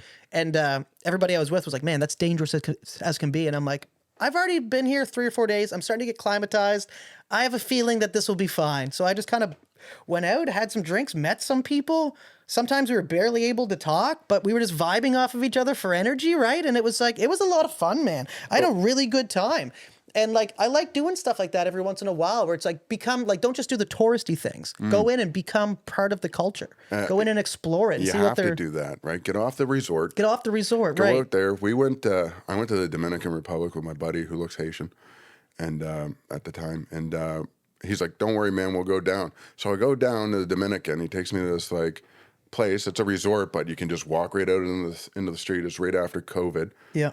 And I was the only white guy, and I'm like, this is weird, okay? And people are like, "Poppy, Poppy," like pulling me, girls pulling me left and right, guys looking at me, eyeing you up, and they're like, are these guys gonna rob me? So first night, we had a knife pulled on us. Holy shit. Some guy tried to rob my buddy, but luckily, you know, he was a vet too, and he handled the situation. We didn't get stabbed, and quite the way to spike your PTSD right on the friggin' first night. So a nice relaxing start to our vacation, but it was awesome. Nice relaxing start to our vacation. Just sitting on the beach, you know, you got the friggin' beach dogs come around. Right. You know, I was a little on guard because I had my bag with me all the time, and you got thieves around you. Yeah, someone stole my book bag. Then you see guys like come out, and they're tourists, right? And they get these ladies come out, and these dumb fellas will get lured out into the water, right? And they're making out with these ladies, and you're sitting back, and you're watching their bags walk off with their counterparts, and they come back to, what happened? Right. Well, travel smart, folks. Like, go with people that have been off resort before. Don't go out there and start adventuring yourself, because you might wind up on a milk carton back home, right? Yeah, maybe. I mean, it's very possible that I could have too. But but then also just having the confidence with yourself. I'm like, okay, I mean, I'm like, I feel like I can handle myself. And also, I don't know, like this might be bad advice, but like just going out, trying to have good intentions, and also reading the room, being military, you kind of like figure out who's looking to fuck me, or who's looking to fucking rob me, who's got bad intentions here. Right. Who's got bad intentions? So, and it's like, you can kind of tell, right? You can kind of tell. So you definitely can, but you shouldn't let the fear stop you from traveling. A lot of people don't travel well here on the East Coast. Like, you try and get anybody to do a day trip, right? It's like, like I got a place out in Kingston and no one came to visit me because it was a day trip. I'm like, you got to take a ferry boat. Yeah. You know what I mean? Like, it's not a big deal. It's literally, you know, pretty close. But when I was away, you know, I lived away, nobody came to visit, right? People don't travel well. But when you come back and you try to tell people about this stuff, like, they don't seem interested. I don't know. They're like, I'd like to do that one day. So when is that one day? The one day. When is One day never comes. That's a Metallica song. Yeah, right? One day never comes. It never comes. Someday, one day, just go do it. You have Spend to. the money. Like, you know, even if you want to go to a resort. The first time I ever traveled outside of North America, well, not North America, sorry, but like to a warm resort was 2020, just before the pandemic. I went to Cuba. Okay, yeah. And I was like, wow, this is awesome. Then the world shut down. I'm like, man, I really want to travel again. As soon as the world opened up, I was like, let's go. Dominican, went back to Cuba, went to Mexico, Chichen Itza. Have you ever been down there? No, I was in Cuba though. Veradero. Veradero. Yeah, I went to a northern spot, the northern part of Cuba, Cayo Coco, where Ernest Hemingway used to sail his boat and stuff. Okay. Really nice resorts up there, but Cuba's Cuba. The food's crap. Lots of booze. Yeah. That's what I did. Yeah, it was a post. It was like a graduation trip that we did for high school. Oh yeah. So it was just like there was like 4 guides and like 50 high school students, and I don't think we ate for. I mean, I had grilled cheese and ham like every single day, probably 2 or 3 times a day. It's probably the same sandwiches that they had. There's like these flat little burger buns with ham and cheese in it. Ham and cheese, yeah. That was what I lived off of. That and the you didn't try the and the meat? Havana Club.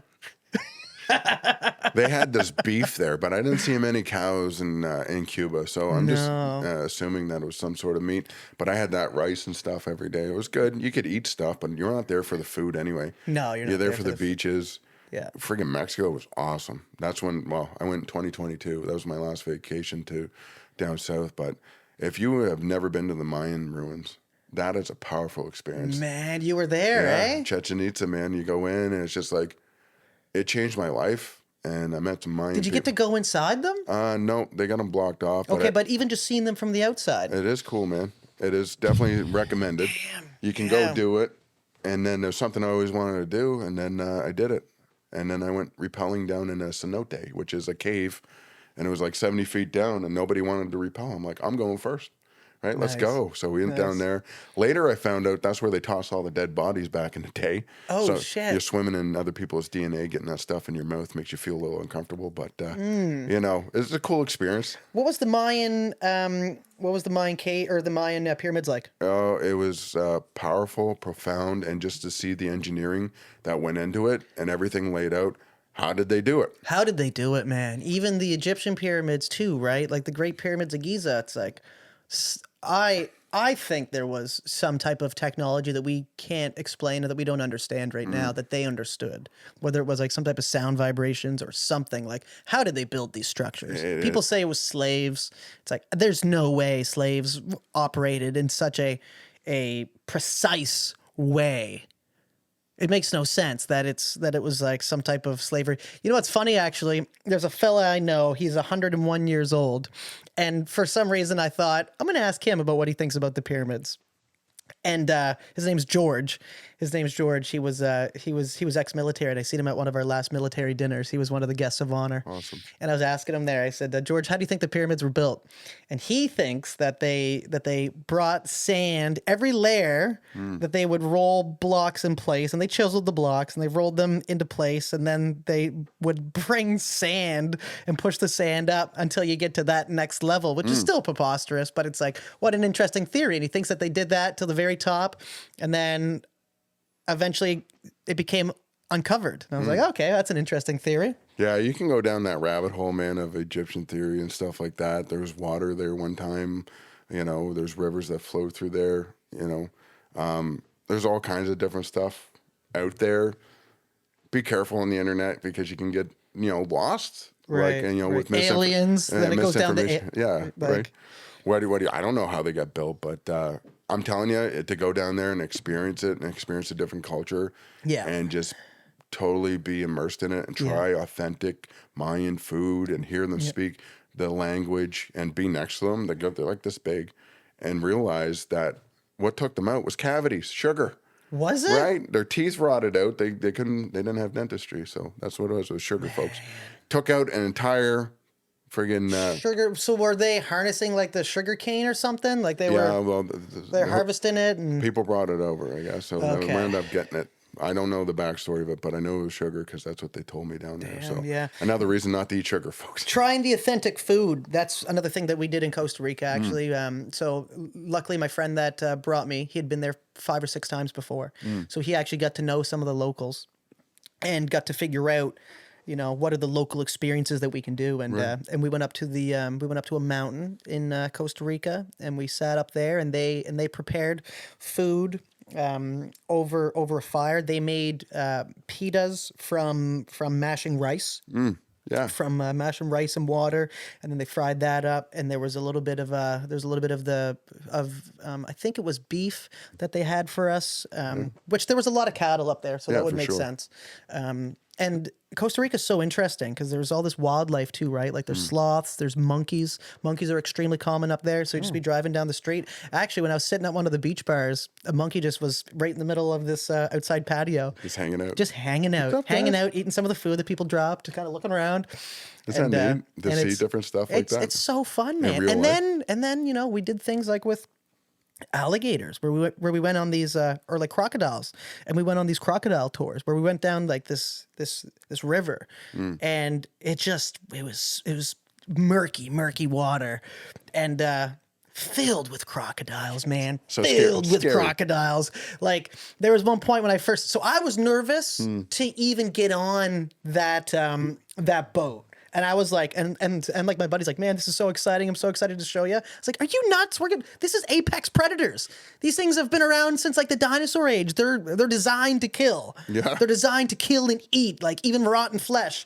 And I was terrified until I got on the boat. And once I was on the boat, it's just like anything. I always work myself up in my mind, and in the moment, I become like present with the chaos. And I was putting my hand in probably being way too ballsy. Put my hand in the water just to kind of see. It's like, what am I testing myself? Water. Testing myself, man. Literally just to test. Like, how scared am I? Okay, how long can I have it in there for? Literally testing the waters. Literally testing the waters. That's awesome. And then we have videos of the crocodile coming right up to the boat and kind of like sniffing up there. And it's like terrifying yeah. stuff. But as that was going on, I was right up close to it because it's like it's like I know that this is a unique experience. I realize it's dangerous, but I want to get as close as possible without putting myself in danger to that danger. Yeah. For some reason, just So- living on that kind of edge, right? Like just you're there in the moment. You may as well experience it.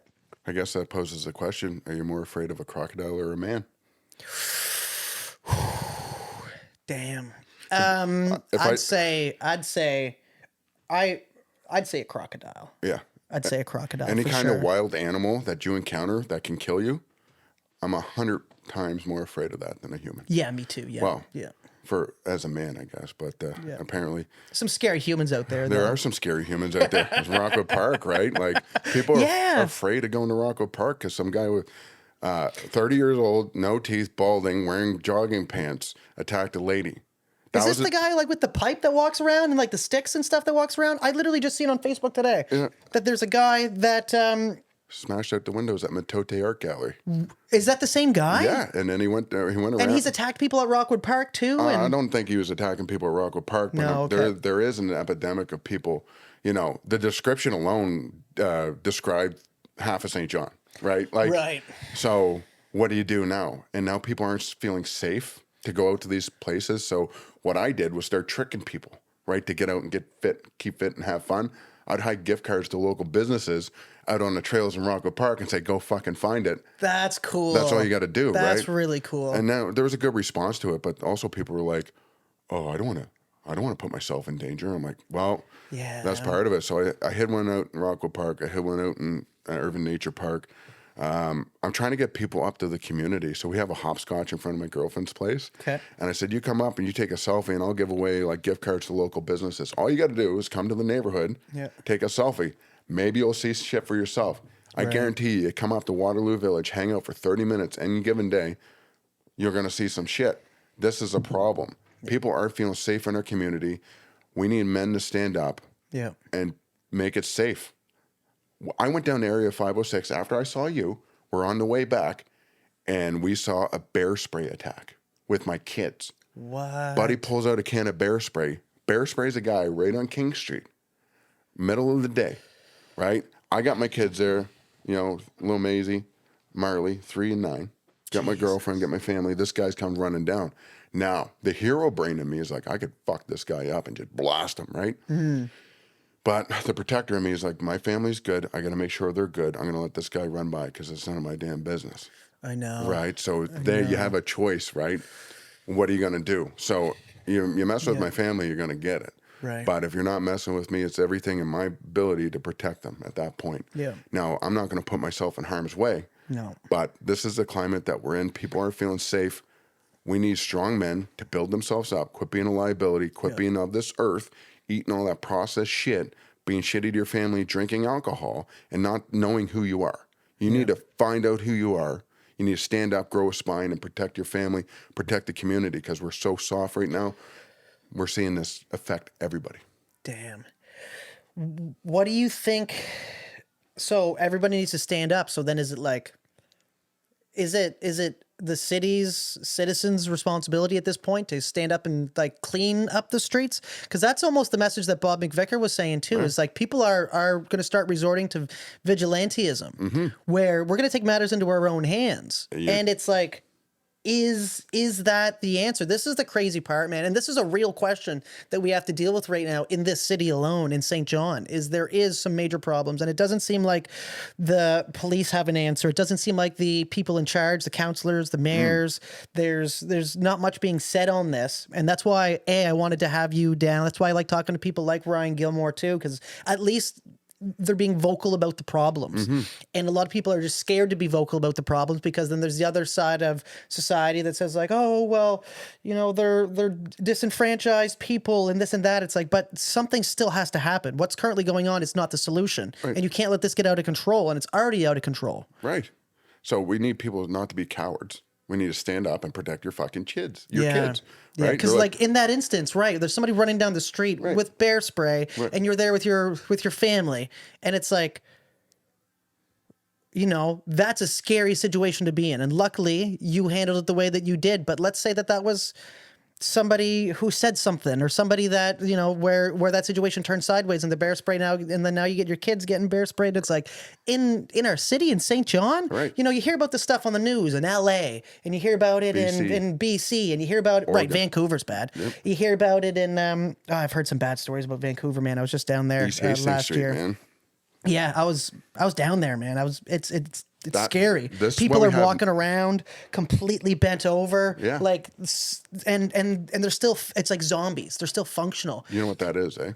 I don't know what it is. What is that? Is that the fentanyl? Fentanyl mixed with xylazine. So this is the zombie drug they call trank. And it actually eats your flesh if you inject it wrong and stuff like that. And it actually has to come out, but it intensifies the high of the fentanyl, and it's Narcan resistant. So people are dying. Narcan resistant, so you can't even. It's a horse tranquilizer, man. Holy shit, man! But getting back to the kids and stuff. How do you explain that to your kids? And this is a question that people pose to me. So I said, how do you explain that to your kids? So I wrote a children's book, The Adventures of Sentinel Franklin, right? Talking about him. Seriously, I wrote it to be an asshole. Shit. Right. And I did it in 3 days. My girlfriend's going to illustrate it, but Global did an interview on me. I'm like, you want to talk to me about my children's book that I wrote 3 days ago? Come on down. And it's about a guy that goes around playing tag. And if he tags you, you're going to fall asleep. But if he tags you a little too long, you're going to fall asleep forever. So there's a friggin' hero, Narcan Dan. He goes around, you know, Narcaning people, saving the day. And some people get upset with him. Like, what are you doing? Saving my life. And then they go find Sentinel Franklin to play tag again, right? The police feel helpless, right? And you have different characters like Bubble the Bubble Pipe, right? And then you have Needle Nancy and all these different characters. Yeah. Where I wrote a children's book, being an asshole, not for kids, but for adults. How do you explain it to your kids? Right. Hey, there's a guy over there jerking off in front of your kids. There is a guy dying down the street. And like I said, I've seen more dead bodies on Waterloo Street in the last year and a half than I did my entire military career. Yeah. Let that sink in. Fucked up. Right? We got people burning to death in tents. Right. I've learned more about this stuff than I cared to know, but the more I know, the less I understand. There is not one solution, but we got to stop arguing, right? Yeah. My way is better. Okay, cool. It's not working though. So let's come up with solutions, but that's going to affect my bottom line. Don't give a fuck. We got people dying in the streets. Yeah. We need to organize. We need to come together. Like Bob said, we need to stop the vigilantism. Because when I started this, there were people popping off, right? They're like, yeah, fucking kill them all. I'm like, you stay the fuck over there, right? Right. And then you got other people like, let them do all the drugs they want. I'm like, you stay over there. I'm going to be here. We're going to come up with a common sense, rational solutions. I'm going to pacify this whole thing to everybody in a way that they can understand and stop dehumanizing these people while holding other people accountable that's supposed to be helping them. So you see these people coming out of the woodwork, and we are at a tipping point right now where I've been preaching this for 6 months, And it took Bob McVicker 6 minutes to get a response from the mayor. And now... Did he get a response? He did. 2 online. Yes. So now we're What did she say? She says something, much of the same, more news coming. You'll have to wait and see. They don't really have a plan right now. Political answers. So that's the problem. They're blanking it as a homelessness problem. Okay, that's not the issue. Homeless people aren't the issue. Right. The problem is the drugs and the crime and the abuse. I seen You can't have people going down on Union Street and smashing out windows with no repercussions, right? Someone like you or I goes to do that. We're in jail. Like, it's like... Not one day. Our lives would be over. Yeah. Our lives would be over as we know it. But then, like, it's... And then from what I read, I don't know the full story, but I know there's someone going around smashing windows. Yep. And from what I understand, this person didn't get thrown in jail. Or if he did, he's already out. And there was no real I repercussion. seen him this morning. Right. So it's like, what the hell is that? Because that's straight up vandalism of public property. Yeah. Is it drugs making him do that? Using drugs to pacify his mental health? Right. My friends are being affected by this. Abigail is afraid to go to her art studio and paint and create beautiful artwork. My buddy Craig went outside to see what this guy was doing, wound up getting arrested. Your buddy got arrested? Yeah, he owns it. He like Craig Gower Yeah. got arrested by the police because they thought it was him. Now, Craig's a dark-skinned fellow. He's not black, actually, but I think he got profiled, right? Holy fuck. And yeah, man, so it was just kind of this whole nonsense stuff, but it happened day after day. The guy did it the day before. Then he got released, went down the street, smashed a bunch of windows, caused like $100,000 worth of damage. And everybody's like, oh, it's mental health. You take accountability for your mental health. It doesn't give you the impunity Pass to go ahead and go do something like that. be an asshole. No. Right? Everybody hides behind that. Oh, I got this. Do you? What are you doing about it? Right. So this is the problem we're in. We're allowing people to do whatever they want. We need law and order. What did we do before? What worked before? Yeah. What's different now? Oh, it's our views. Is it our sympathetic eyes, as the mayor likes to say?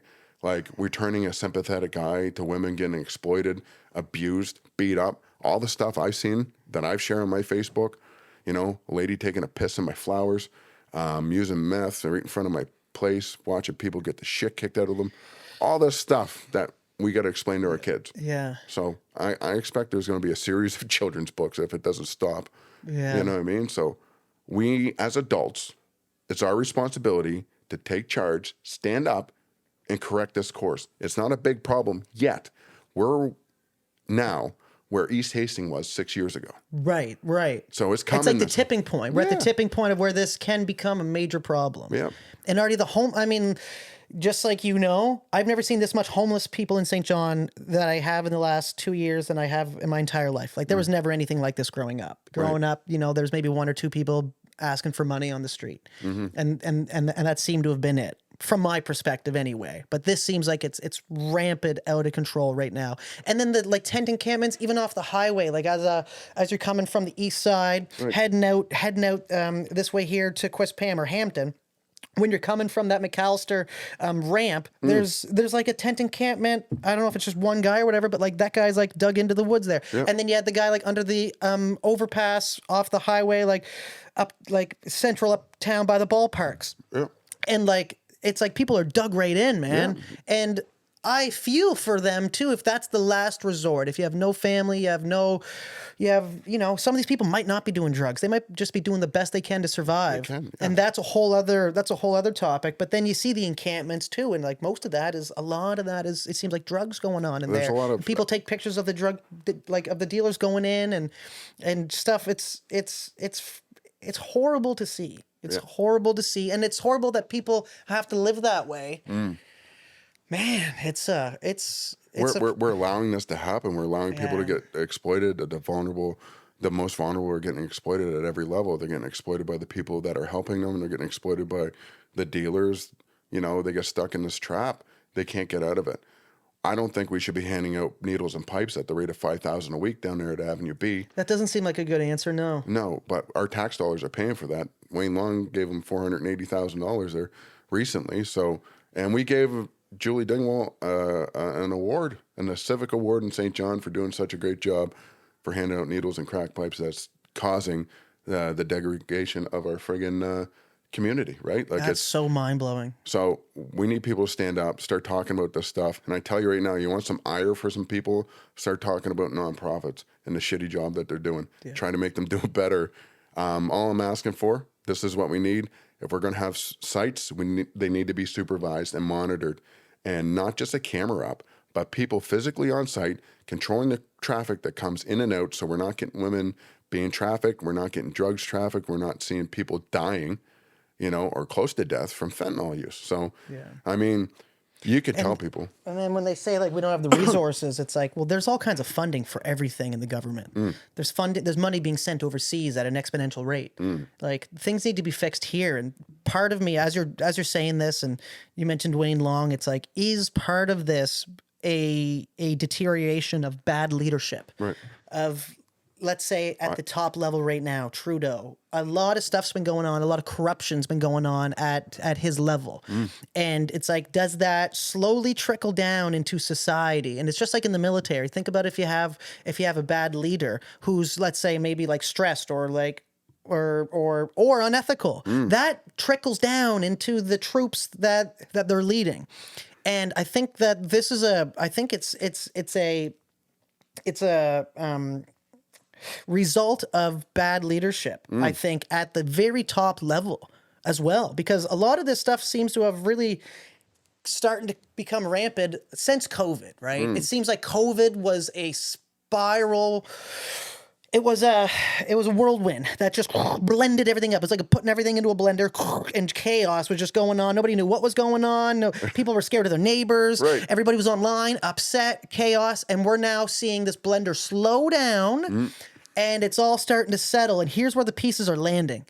And it's like it's landing in a way that wasn't arranged before, and now we're left here picking up the pieces. And there doesn't seem to be very much leadership into how to pick up the pieces properly.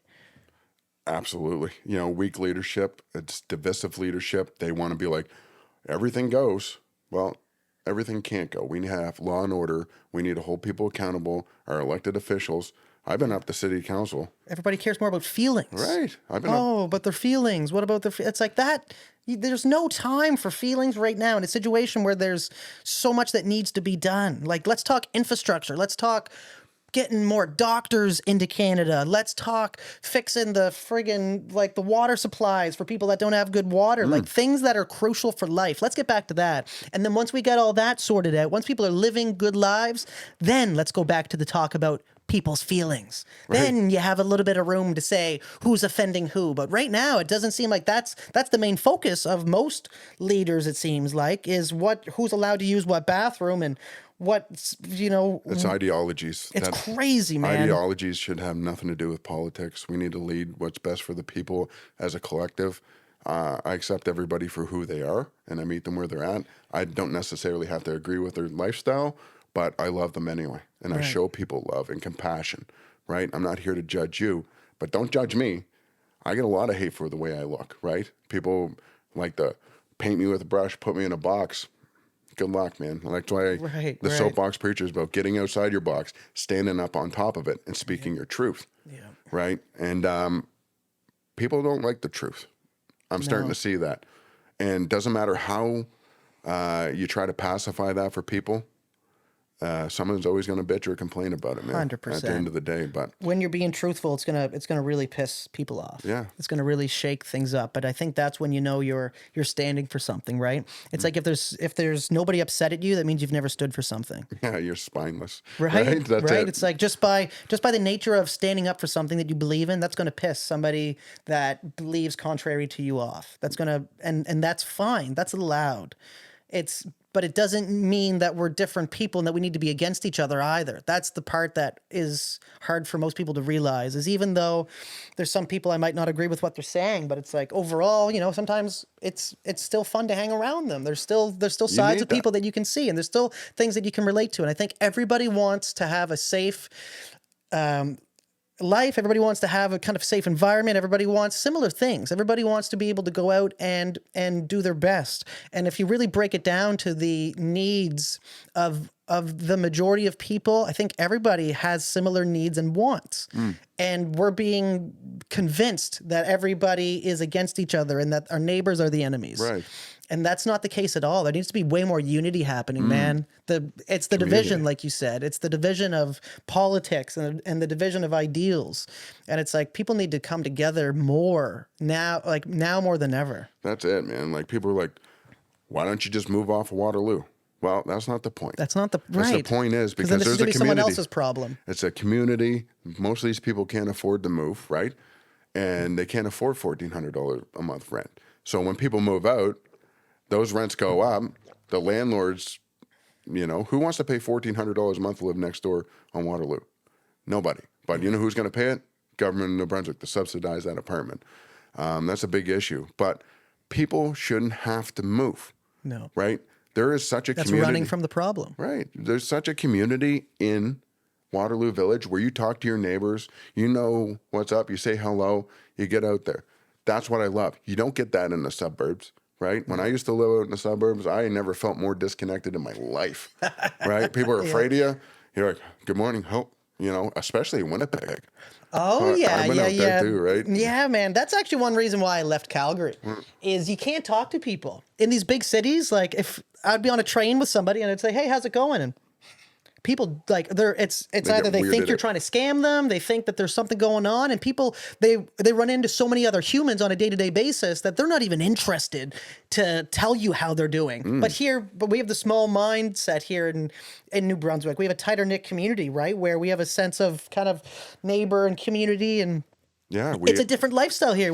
People at the grocery store, you're in line and you're chatting the person in front of you, and then you find out that they might know your friend or they might know somebody else, and like you get talking to them a little bit. And get that all the time. But you don't get that in these big cities. You don't get that at all. Exactly. So like you feel more alone. That was why I had to leave. I had to leave Calgary. I was like, this is not who I am. I'd hold the door open for people. They're looking at me like, what are you doing? Like, right. Like, say good morning to a lady, and she clutches her purse, right? Like, right. I get it, man. But like Winnipeg was like the most racist city in Canada too, right? People just use That's like the stab capital, isn't it? Yeah, the Winnipeg handshake they call it. We got the Waterloo handshake now. Winnipeg that's stabbing. Yeah, oh god, that's what we say. God.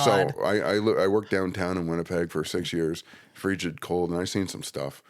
So this stuff out here is minor in St. John, but we are going to lose our community where people are afraid to say hello. We need to preserve that. Yes. Yeah. We need to preserve our culture. In the East Coast, we get a lot of people coming from away, building it up. It's great. You see all the stuff getting built up. We're seeing, more diversity and stuff. I love that different takes on life. We needed that. But why is our core being stripped? Like we're losing businesses at an exponential rate. Heard, Vegelution is probably on its way out. We got cores that pulled out of uptown. Like we're getting all these businesses that are pulling out. Have you been to Brunswick Square lately? It's a ghost town. Right. So what are we doing? How can we convince people to come and open a business up when they're getting their fucking windows smashed out? Right. You can't. You can. You right? need to have law and order first. So we got to fix that, man. But I could talk all day about this stuff, man. I mean, like, what are we running here for 2 hours? Probably, yeah. No, you know what? We will. This has been incredible, man. This has been a really good talk, and we can do this again too. Yeah, thank you so much for the platform and having me on, and getting the message out. I enjoyed talking to you. You're easy to talk to, and thank you, man. I know Thank it's you. going to be great. I watched your stuff. I said this is going to be a good one. Hope to be back for sure. And absolutely. No, and man, I thank you for coming. Yeah. And I'm glad that we ran into each other the way that we did, and it's super organic, man. Super organic. Say, hey, so this is. It's weird for someone to say, "Hey, we're Facebook friends. Let's talk in real life. You want to do a podcast? Sure." And now we just talk for 2.5 hours or 2 hours, like we've been old friends. Right. So, no, exactly. That's just being your true, authentic self. But if you guys want to follow me, Derrick May Project on Instagram, the Soapbox Preacher on Facebook. Yeah, give him a follow. He's very active on the platforms there and spreading some incredible messaging, and sometimes it's very visceral. the stuff that that you're showing, but I think that's important. That's part of it, is to show everybody what's going on that might not see it on a day-to-day like you do. So I just want to say thank you very much for doing what you're doing, man. You're a positive light for the community, and this is where the change starts to happen. So I'm honored and very grateful to have met you, and looking forward to seeing how this friendship and seeing how everything develops. So thank you, man. Thank you. Cool. Okay. Thanks, buddy.